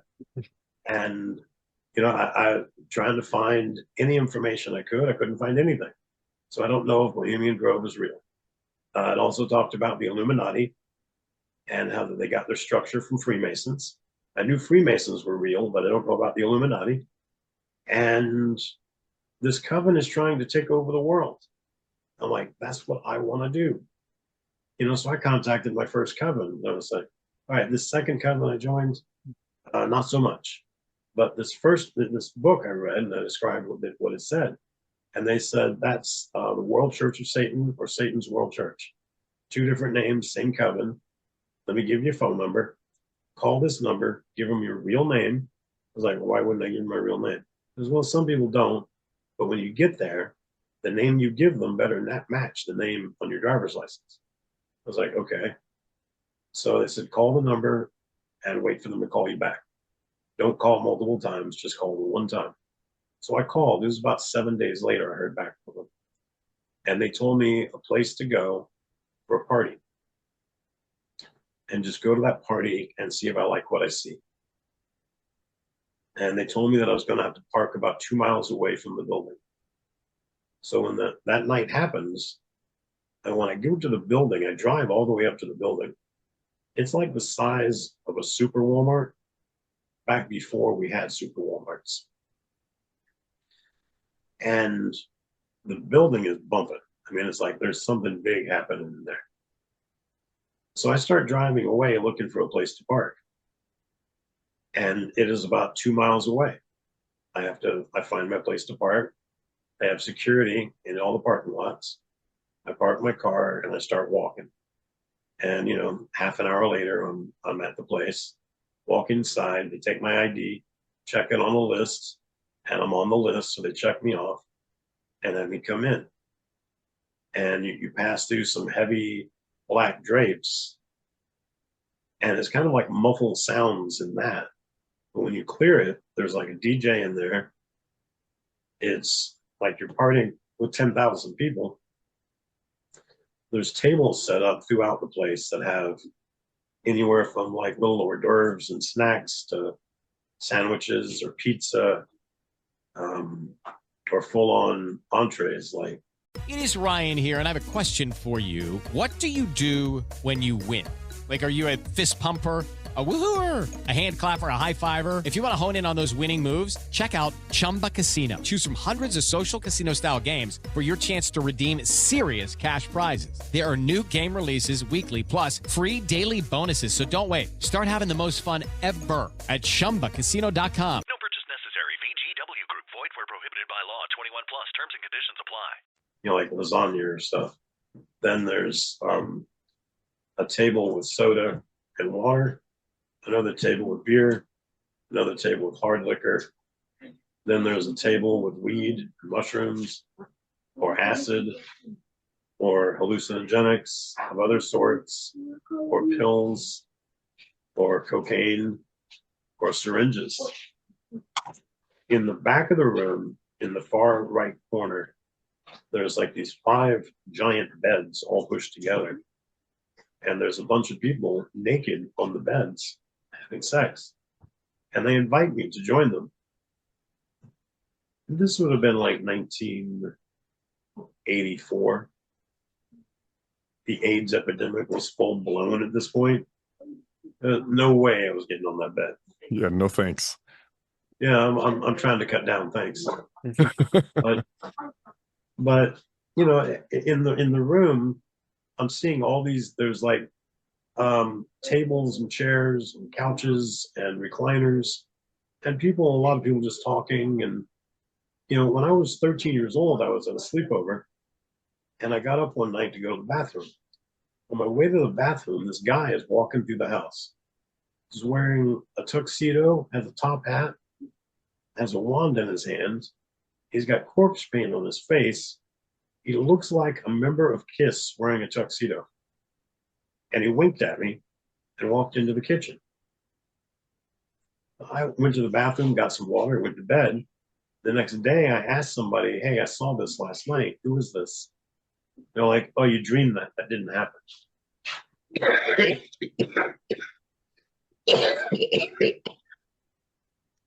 And I thought, all right, so if somebody's going to lie to me here, no problem. I'll just store that in the back of my head somewhere. And one day I'm going to find out who that was. So one day happened when I was 18 years old. And I see a similar look walk past me. Not the same guy, but a similar look. And I grabbed this guy next to me and I said, who is that? What is that? How can I do that? And he's like, well, the coven you're from, how big is it? I said, oh, we have a huge coven. It has anywhere from 110 to 150 members at any given time. We have 13 high priests and priestesses, and the mages do the official magic. He goes, okay, well, we have 1.1 million members worldwide. We're run by a CEO and a board of directors, and high wizards do our magic. That's a high wizard. I was like, how do I do that? Yeah, they're what you're looking for. Yeah. I was like, is this all he knew was that you had to get the devil's attention. Well, I know that abortion gets the devil's attention. So I figured I needed to get in with the high wizards and help them do their abortions. And so my in for that was that I talked to the high wizard that was there. And I told him that I had done abortions and I knew how to set up the altar. So if you give me a chance, I'll come in with you and I'll set up your altar. And you tell me what I did wrong and I'll learn from that and I'll make it perfect the next time. So I set up his altar the first time and he told me it was perfect. Just keep doing it like that. So I helped him and I helped some other high wizards, and it got so that they would call me and they would come by and pick me up and take me to where they were going to be doing their abortions. And I did a few of those, and they all knew that I wanted to do their job. And then when I was about to turn 21, I got a postcard in the mail that told me that I was being called before the CEO and the board of directors. And I know that some people that happens to are never seen or heard from again.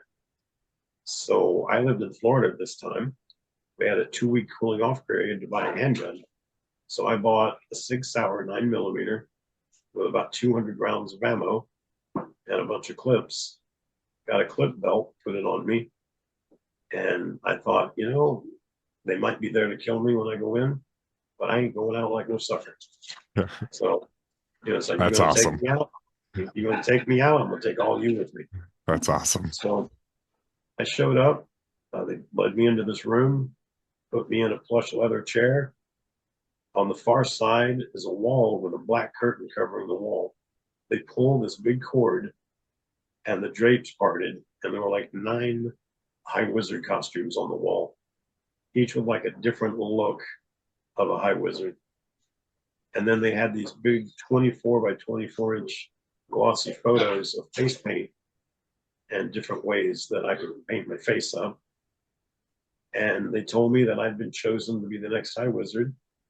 And they gave me the High Wizard Handbook, which is as hokey as it sounds. And on the first page, when I opened the book, it said, no one can tell you what to do. I thought, this is the job for me. This is what I want to do. And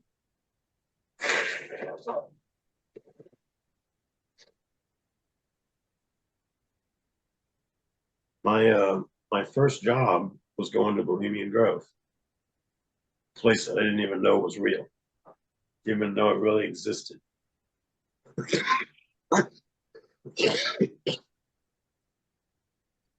And found out that it was. And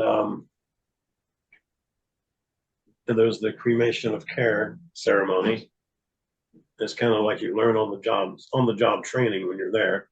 You have no idea what you're going to do. You just kind of follow the pattern of what's happening and listen to there's people whispering to you what you have to do next.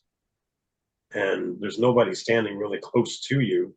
You just have a person that's assisting you, but he's really leading what you're doing. It's your first time there, you don't know what you're doing.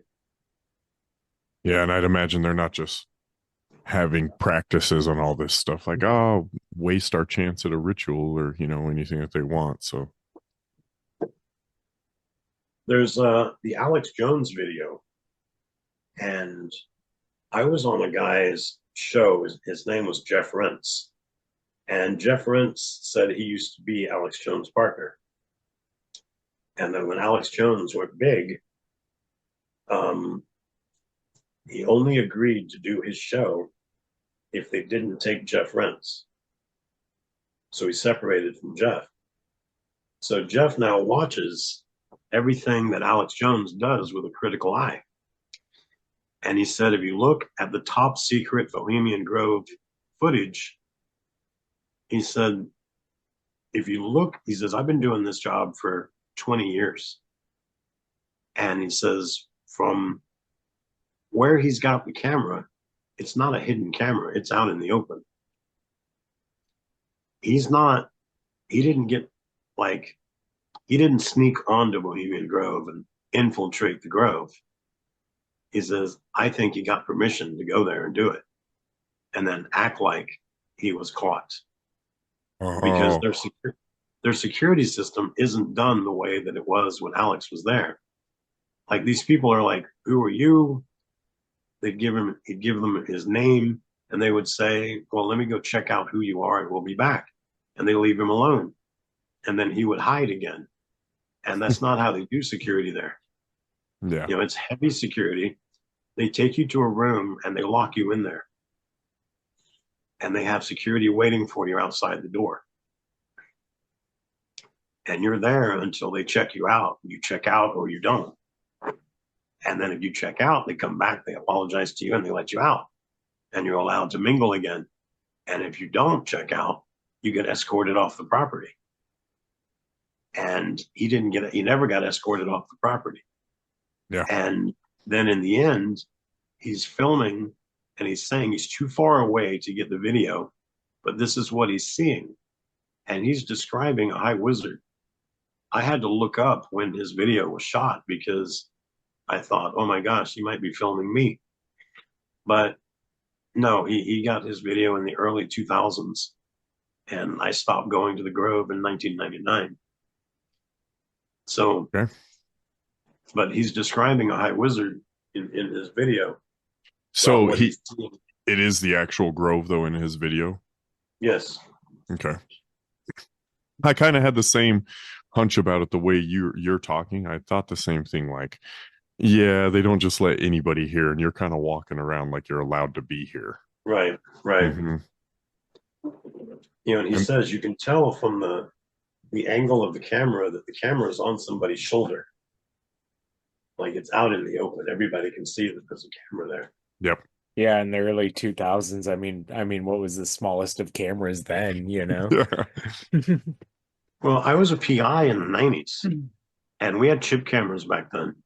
I could have walked into a place with a chip camera in a fake cigarette pack, filming right straight through the shirt. And you'd think that it was cigarettes. But under the t-shirt, I would have a wire wrapped around my body a bunch of times. That's a transmitting wire. And it's transmitting about 1,000 feet away to a recorder in my car or my van. And it's recording everything that I'm seeing. You know, we had chip cameras that would fit in a hat. So you wear a hat and look around. Everything you're looking at is what you're filming, or in a cigarette pack. And there was different ways to do it, but you know, we had the technology in the 90s to do that. And he's not doing it even in the 2000s. He's not doing any of that. He's got a camera on his shoulder. Yeah. Yeah. How many high-ranking people did you run through at Bohemian Grove? All of them. Do they have to bring all of them through there, you know? It's, you know, there's a audio of President Nixon on YouTube talking about Bohemian Grove. And he mentions, he uses some colorful language to talk about what there's too many of. And it's basically there's too many homosexuals, but he doesn't use the word homosexual. He uses a word that starts with an F and has two G's in it. Yeah.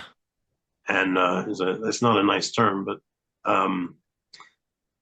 he said that there were too many of them there. When I was there in 87 was my first year. And in 1987, I'm surrounded by a security entourage. And there's a lot of people there that have that because they're either current presidents or former presidents. And Ronald Reagan was there. And I wanted to shake Reagan's hand because I voted for Reagan. And I walked up to him and I stuck my hand out to shake his hand. And he stuck his hand out. But before his hand touched mine, he looked up and saw me and pulled his hand back. I was okay with that. I describe my look. If you go on the artist Pink and look up her official video, Like a Bill, she has a high wizard in her video 4 times. Okay. Now, also, there's another picture on the web that shows Pink on the red carpet standing next to a high wizard. So, it's not like it's just in the video. She's not hiding it. She's not hiding it, right? That they've got their arms around each other. It's interesting about Reagan because he was heavily involved in like the tarot and astrology after he was shot. He believed it was like in his stars to be president. But his wife, I think, is the one that pushed that. Yes. They used to have seances at the White House. Mm-hmm. She brought, I can't remember the lady's name, but she was known for it. Yeah, seances and all kinds of it there. So makes sense he would be at Bohemian Grove. So I saw him there, and I've seen both Bushes there. I saw, now this is strange, in 1994, I'm walking through, I've got this huge entourage with me, and they're taking me around showing me the different people that are going to want my services. And they're just pointing them out to me, and my people are like making notes about who these people are. But I don't know who any of these people are. I'm not very political at this time. So if you're not the current president of the United States, I don't know who you are. And as we're going through, there's these 2 people that are on a collision course for us, and which is exciting for me because if you approach me and you're not supposed to be approaching me, you're going to get tasered or tackled to the ground. Something exciting for me is going to happen to you, and I'm fine with that. It's like entertainment for me. And one of them I know George Soros. Nothing will happen to George. George is like a VIP member there. But he's walking with another guy. I don't know who the other guy is. But I'm like, I'm okay if they taser him. I don't know him. And as we're going, we stop so we can point out this one guy over here that wants my services. There's 5 guys there. Which one? And he's like, the one in jeans. Well, that's 4 of them. There's the one in boots. That's all 5. The one in the white shirt. They're all wearing white shirts. Like the bald one. Okay, there's only one bald one. You could have just said that to begin with. He's so vague. Oh, right. So, but as we're discussing that, these 2 people walk past us. So no tasering for me today. But anyway, the guy that's walking with me and doing all these descriptions tells me that guy's going to be president one day. And I looked at him and I thought, nobody voted for Jesse Jackson. Why would they vote for him? But we elected him to 2 terms. It was Barack Obama. Wow. It was 1994. Yeah. He wasn't known anywhere. That's crazy. So doing all this, what made you turn to Christ?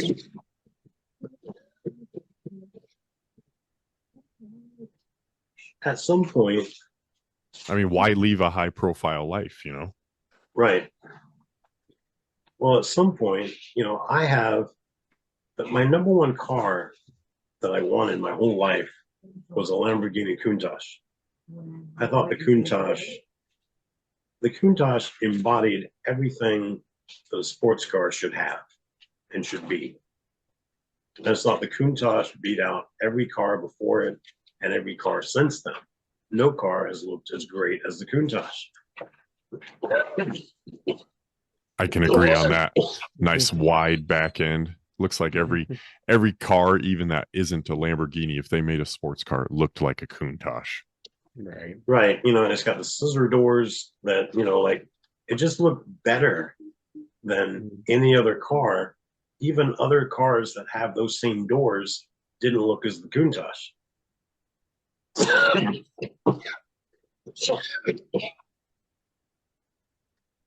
And I wanted one. I eventually got a Lamborghini Diablo. I was given one in 1991. Now, it wasn't like my gift. It belonged to a Satanist that let me drive it. Still, Lamborghini. I need another one of these.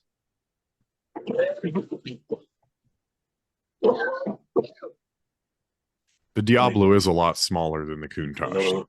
I don't know if I'd fit in a Diablo. Want a pop drop? Yeah. I want to make another tea. Yes. Thank you. You're a trooper, man. So I totally did 146 assisted abortions.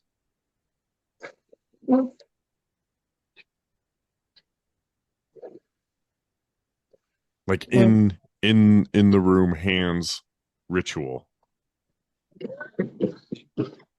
My job is to get blood on my hands. Okay. So it can be anybody's blood, but I have to set up my altar in the room where the abortion is taking place. And this is, I'm in a room with the woman that knows she's getting an abortion, and she knows why she's there. And she's not blinking an eye at it.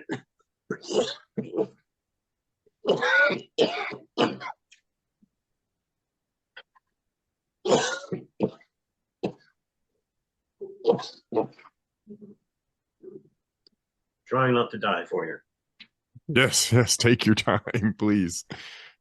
Imagine how well your ratings will do if Zachary King keels over dead while he's on the show. I don't want to be responsible for that. No. So I'm doing all the evil under the sun. Now there's between 2 and 5 high wizards in the world. That number could be as low as 1 or as high as 10.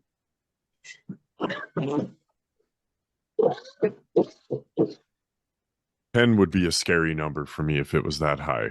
With that type of power altogether, a collective would be scary. Well, I'll tell you what's really wild about it. In the Bible, there's the 450 prophets of Baal. It was explained to us that those 450 prophets of Baal were high wizards. Okay. So 10's not very much. God killed them all at the same time. Okay. As a result of that, no 2 high wizards are allowed to be in the same place at the same time. So my idea of a collective high wizardry would not happen. It wouldn't happen. Yeah. That's crazy. So that means the whole time if that's true, when you're at Bohemian Grove or you're performing these things, you are the one there. Yeah. I'm the only high wizard there. Okay. That changes it a lot for me. Something else that people don't know. People think that Bohemian Grove is open 1 time per year, the cremation of care. It's actually open in February, May, July, and October.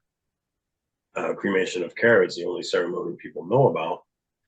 And it's also, if you're a billionaire and you belong to the Bohemian Club, you can go anytime you want as long as you take your own waitstaff. Okay. So, rent it. You can rent it. Basically, yes. Yeah. So I've gone like 18 times, even though I was the High Wizard for 12 years, because it was open at other times other than just cremation of care. So I'm going to that. When I was a child, I was in child pornography for 4.5 years. Eventually I grew a mustache and nobody wanted to see me perform as a child with a mustache. And that was a depressing, very sad time for me, because I went from being a movie star to no one wanted to see me perform anymore. No one was asking for me anymore. When I got to be an adult, they asked me if I wanted to still be in child pornography. I was like, no, that's not for me.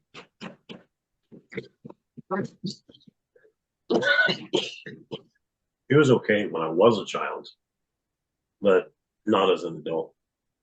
And then they gave me the chance to be an adult porn. And I was like, no, I'm not into that either. You know, so I don't need porn to have sex. And you know, as well, that the AIDS epidemic was still in high swing, and I didn't want to chance it. Your goal's power. Right. You know, John Holmes, like the most famous porn star of all time, died of AIDS. Yep. So you know, I'm good. So I'm doing all my magic. I'm meeting kings, queens, rock stars, presidents, monarchs, dictators, actors. You know, I'm making rock stars. You know, have you heard any of my talks where I talk about warehouse deals? I don't think so. All right, let me tell you how rock stars are made. Okay. And when you hear this story, you'll know how Pete Diddy got where he is. I go to a warehouse, and this could be in Hollywood Hills, it could be in LA in the warehouse district, but it's someplace where they've been told by a friend, colleague, a neighbor, an agent, a director, a producer, or another rock star, go here and do what they say to do, and you can be a rock star tomorrow. So I show up, and I'm dressed as the High Wizard. I've got an entourage with me. And you go into this huge warehouse. Now, some people have brought their entire band, and they're set up ready to play, which I don't care. I don't want to hear anything. I just want to talk to these people. I don't want to hear you sing a song. I don't want to hear anything. It's not a tryout. I'm going to walk through this room and I'm going to ask, who wants to be famous? Everybody puts their hand in the air. What are you willing to do to be famous? And people will say, I'll do anything except. Like, I'll do anything with anybody, but no animals and no children. So I keep going. Satan doesn't want that person. I ask again, I get to another section of people. Who wants to be famous? Every hand goes up. What are you willing to do to be famous? Anything, anything, anything. What do you mean by anything? Boy, nothing with animals. I skip those people. What are you willing to do to be famous? Anything, nothing with children. I skip those people. And I keep going. And it's that constant question all the way through the warehouse. And if you say nothing with animals, nothing with children, whatever, your name gets X'd off. You got to come back in 90 days whenever we do this again. And it might be 30 days from now, but it depends on how you answer as to where your name goes on the list. However, Now, see, Satan doesn't want the person that draws the line in the sand. He wants the person that's willing to jump in the mud and be drugged through it. So there was this guy. This guy was slightly overweight. He already admitted he can't read or write music. He can't write songs or poetry. He can't sing or dance. But he wants to be a rock star. And he would love to be in a boy band. Now, he's already said he can't sing or dance. And I've been coming to this warehouse for years. And we had this Dr. Seuss book in the warehouse somewhere. Somebody left it in years ago. And I had somebody go get it. And I waited. And when this guy showed up, I said, read me this. And he started reading in his Dr. Seuss book. And just before it rhymed, he closed the book and said, I don't get it. And I thought, wow, can't even make a Dr. Seuss book rhyme. And I said, what would you be willing to do to be famous? Like, pull out all the stops and just tell me what you would be willing to do.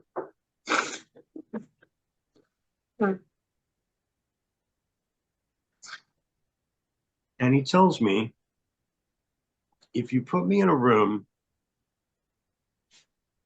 with a naked 3-year-old girl and a horse, I'm having sex with at least one of them, both of them, if I think that's what you want me to do. You're our man.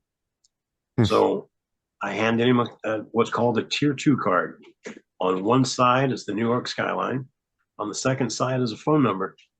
So you call that number, do whatever it is they tell you to do, and I'll see you on MTV in 6 months.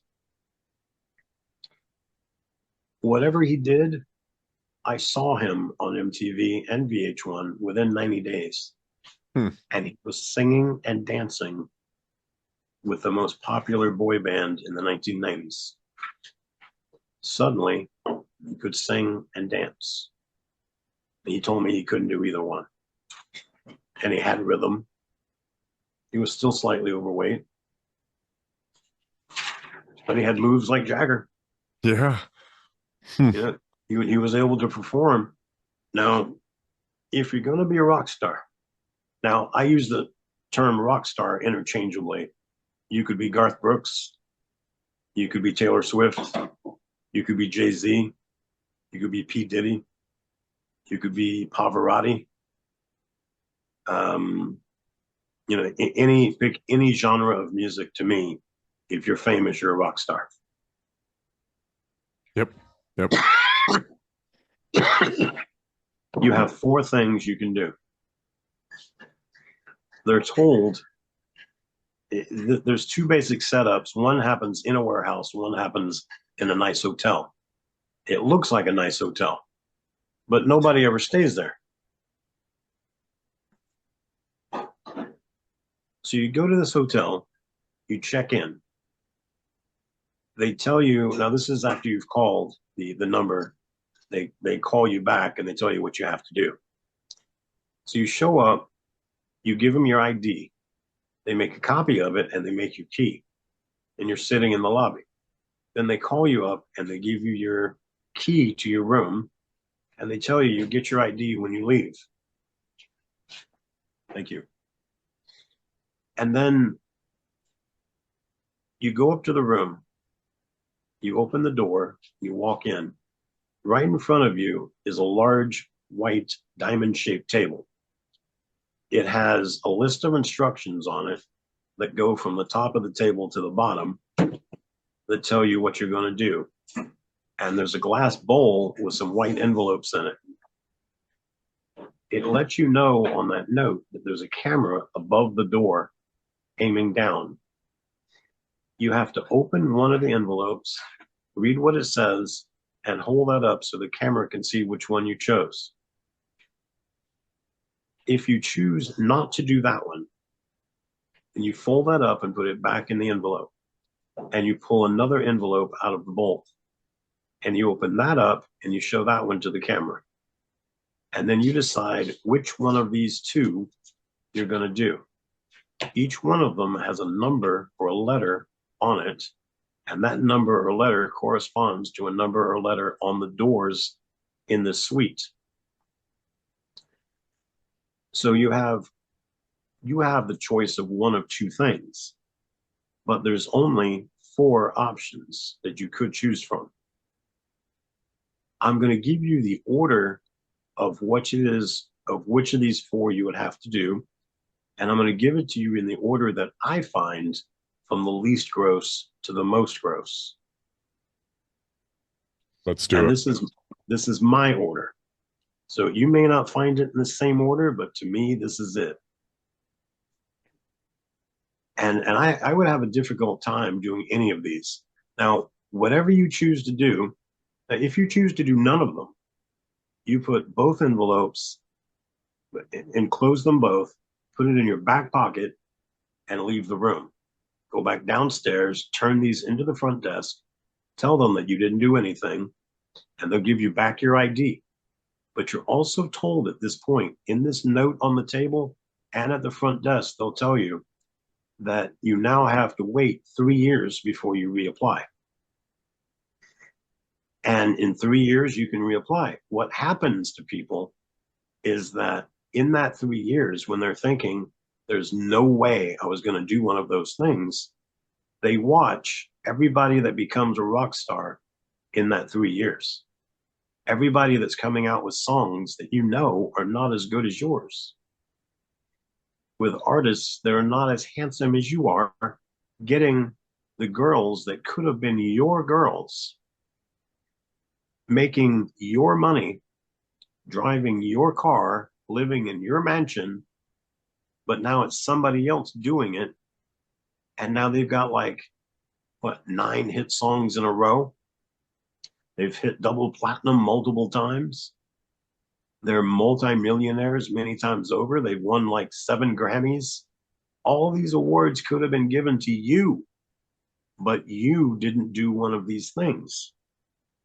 So now by the time your 3 years is up, you're ready to do anything. You'll go back and you'll do one of these things now. Yeah, the FOMO's real. You've seen what happened to these other people. So this is the one that I think is the least gross.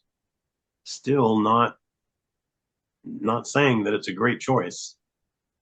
You're giving 3 hours to complete whatever your task is.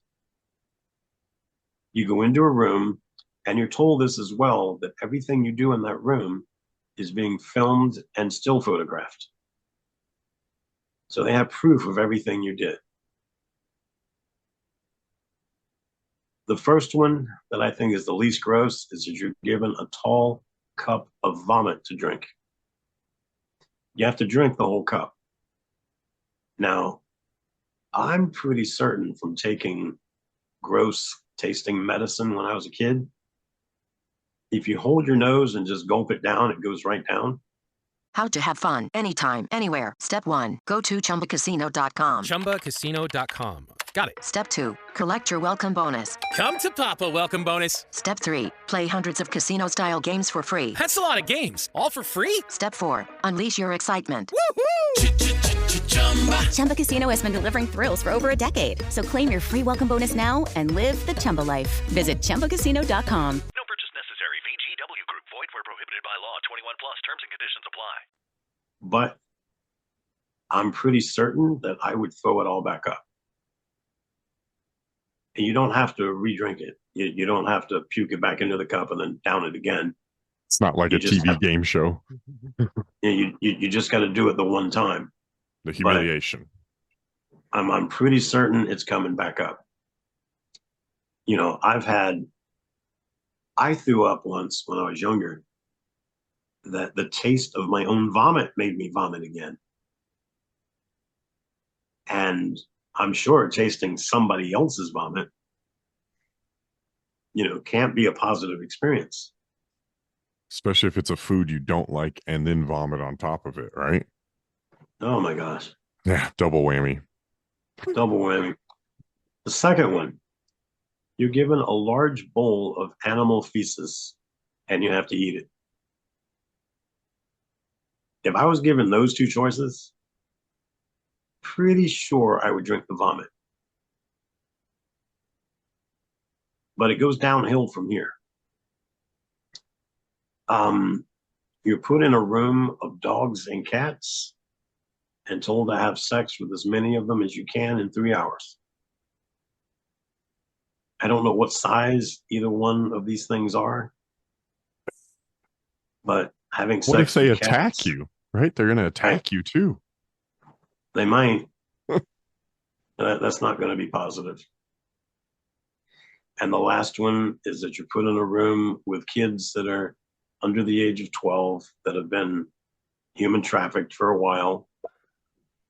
And you're told to have sex with as many of them as you can in 3 hours. I'm thinking P. Diddy probably did that one. Yeah. And then liked it so much he started and kept doing it. Yeah.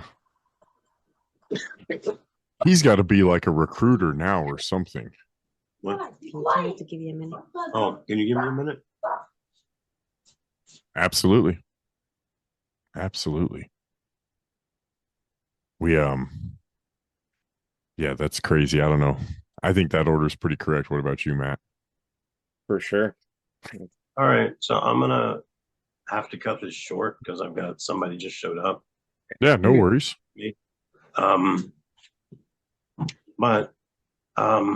So I had been I wizard for 12 years, and I started when I was 21, and when I was 33 years old, I decided that I'd seen enough. But I knew that my only way to get out of Satanism was to die. You can commit suicide, or you can be murdered, or you can die of natural causes. But all three of those, I end up in hell. Yeah. So I didn't want to die. So I plotted an escape, and I escaped from Satanism.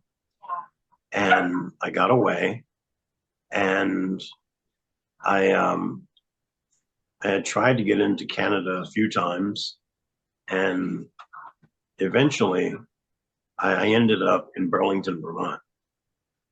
And so I was there, and when I escaped one time, I ended up in Oklahoma. It's like the belt buckle of the Bible Belt. Yeah. So if you're going to do magic there, you better do it in your house with your front door locked and your bedroom door locked and not let anybody know what you're doing. And so I was doing things like that because I was addicted to magic and couldn't stop. But eventually I moved to Burlington, Vermont, where you could do magic out in the open. And that was great. I mean, if you wanted to go to school there to learn to be a shaman, you could do it, or a druid, or a Wiccan. Anything you wanted to do, you could do it out in the open or go to school for it. And so, I mean, it was even advertised in the travel magazines as the least religious state in the nation. And I was like, oh, this is great. I'm gonna stay here for a while. So I was there, and I was honing my skills and practicing magic, and had a lot of friends practicing with me.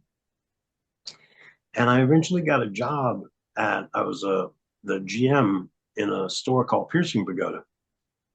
And this woman came up one day. I did a magic spell one night. Next day, I come into work. I'm having a good day. I've just got to make one sale to make my day. This woman comes up to buy a pair of gold hoop earrings.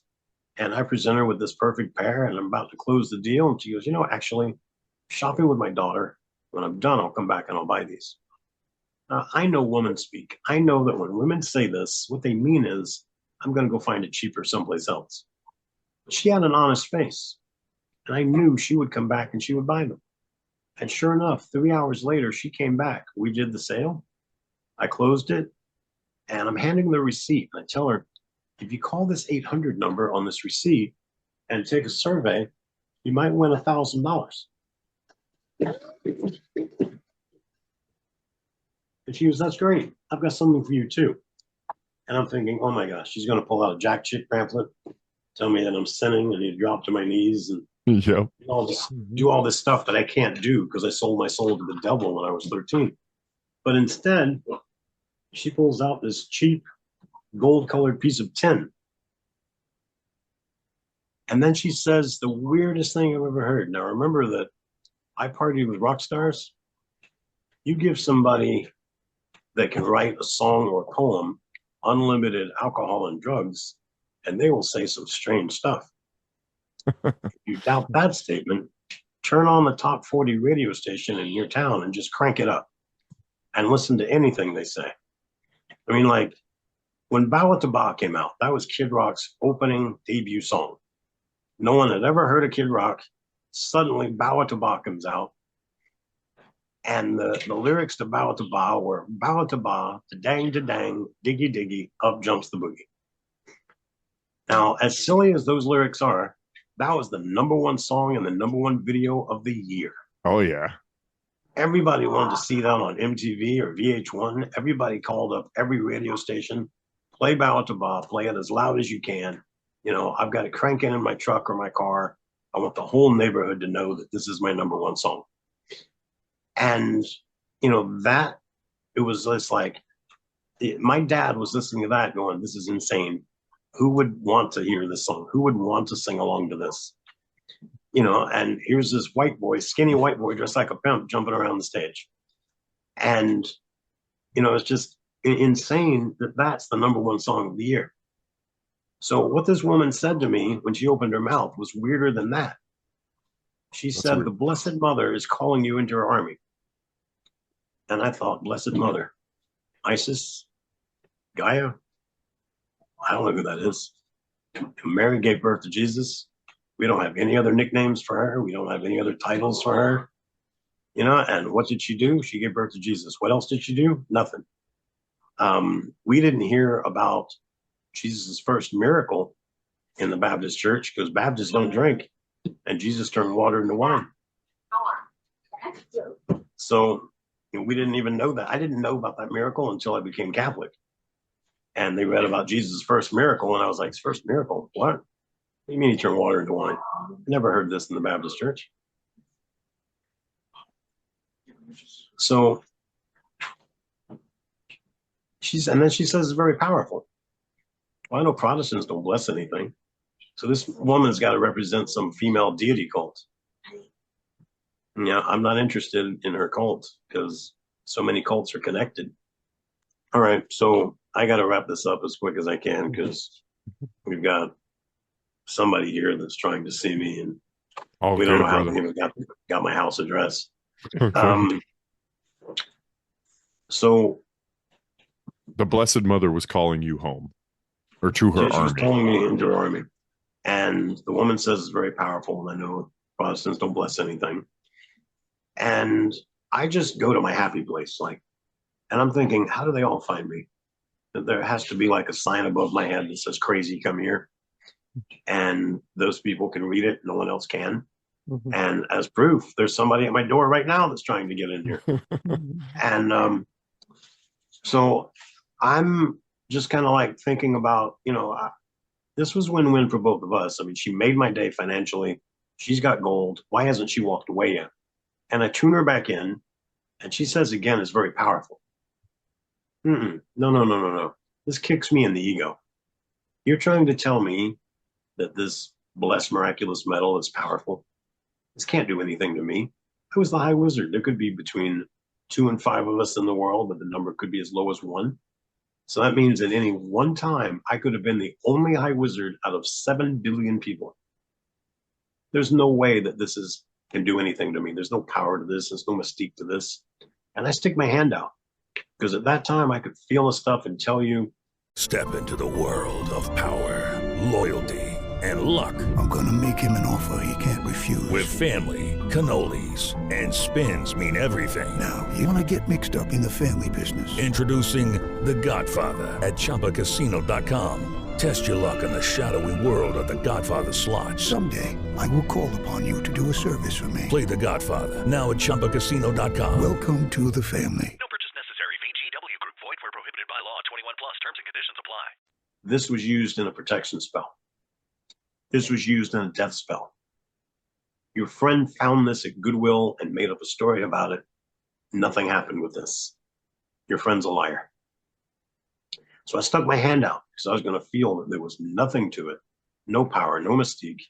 And then I was either going to toss it on my floor or slam it on my counter and tell her it's worthless. And she drops it in my hand, and I clench my fist around it, all ready to tell her these things, except when I clench my fist, my store and my mall completely disappear. I'm standing in this darkened void. It's just me and this woman that's talking to me. I can't even see her, but she's talking to me. And she tells me about the magic spell I did last night. And that's of the devil. And I've split over 100 churches, and that's of the devil. And I've committed over 100 abortions, and that's of the devil. And she tells me about 8 or 9 other sins, and everything ends with, and that's of the devil. When I first got to this place, I wanted to hit her with a burst of energy and knock her back. But now I realize if I attack her with energy, she's going to destroy me. She'll kill me. I mean, let's go back to me being the only one high wizard out of 7 billion people. I didn't have the magical ability to transport both of us to a darkened void and know all their sins. Her magic is stronger than mine. I don't know what to do. I'm panicking. I'm sweating. I'm sweating bullets. And she says again, the Blessed Mother is calling you into her army. And instantly, like a grace from the Holy Spirit, I knew that was the Mother of God, which is very odd for a former Baptist to think that. We would rather shoot ourselves in the face with a shotgun than say Mother of God. Yeah. And when I realized she was the Mother of God, Mary showed up. She is the most beautiful woman I have ever seen. And she took me by the hand that had the metal in it. She turned me around. She led me to Jesus. Divine Mercy Jesus was standing behind me. I didn't know what Divine Mercy was. I just knew it was Jesus. I had these rays of light coming out of his heart and going around me and over me and through me. And in that instant, I knew that I did not sell my soul to the devil when I was 13. I knew that Jesus Christ was my Lord and Savior. I knew that all my magic, my occult, my New Age, and my Satanism was false. And I knew everything Catholic was truth. The Blessed Mother told me my job was to help her end abortion. And I opened my hand and I was back in my store, back in my mall. This woman was telling me where she went to Mass, gave me the address. We had like 3 people call me at that time. One of them was her priest. And he was starting to go deaf. So he talked like everybody was going deaf. And so everything he said on the phone, I could hear. He says, could you hand the phone to the young man you're talking to? So she hands me the phone. I'm like, hello. He goes, welcome to the faith. Hand the phone back to Marianne. So I do that. He hangs up on her. And then her daughter comes in and she says, could you bring this man one of each of everything? We get 2 more phone calls like the first one. Her daughter brings me back a paper grocery bag filled with pamphlets. Why do Catholics do this or believe that? A Catholic Bible and like 125 Lighthouse Catholic media discs. And then I went home and told my ex-wife that, hey, honey, guess what? I'm Catholic now. And she was disfellowship Jehovah's Witness. So she was to the Jehovah's Witnesses, the Catholics were mortal enemies. Yes. And well, they teach their people that the Jehovah's Witnesses were the first apostles, even though there's no mention of Jehovah's Witnesses till the 1800s. Yeah. When Charles Taze Russell came into the scene. You know, he's the one that started the Jehovah's Witnesses, but he somehow told them that the first apostles. Now they're not allowed to research that. You know, they just have to accept it on what the Jehovah's Witnesses say. Yeah. And so then that was in January of 08. I officially entered the church in May of 08. And I started this ministry in October 2010. And I have now done close to 300 interviews and at almost 300 conferences. Your story's compelling because I've been a firm believer of what you've stated multiple times, that our souls are not ours to sell. You know, you can try and you can do anything like that, but you belong, you know, to the Father. You belong to Jesus and you belong to God.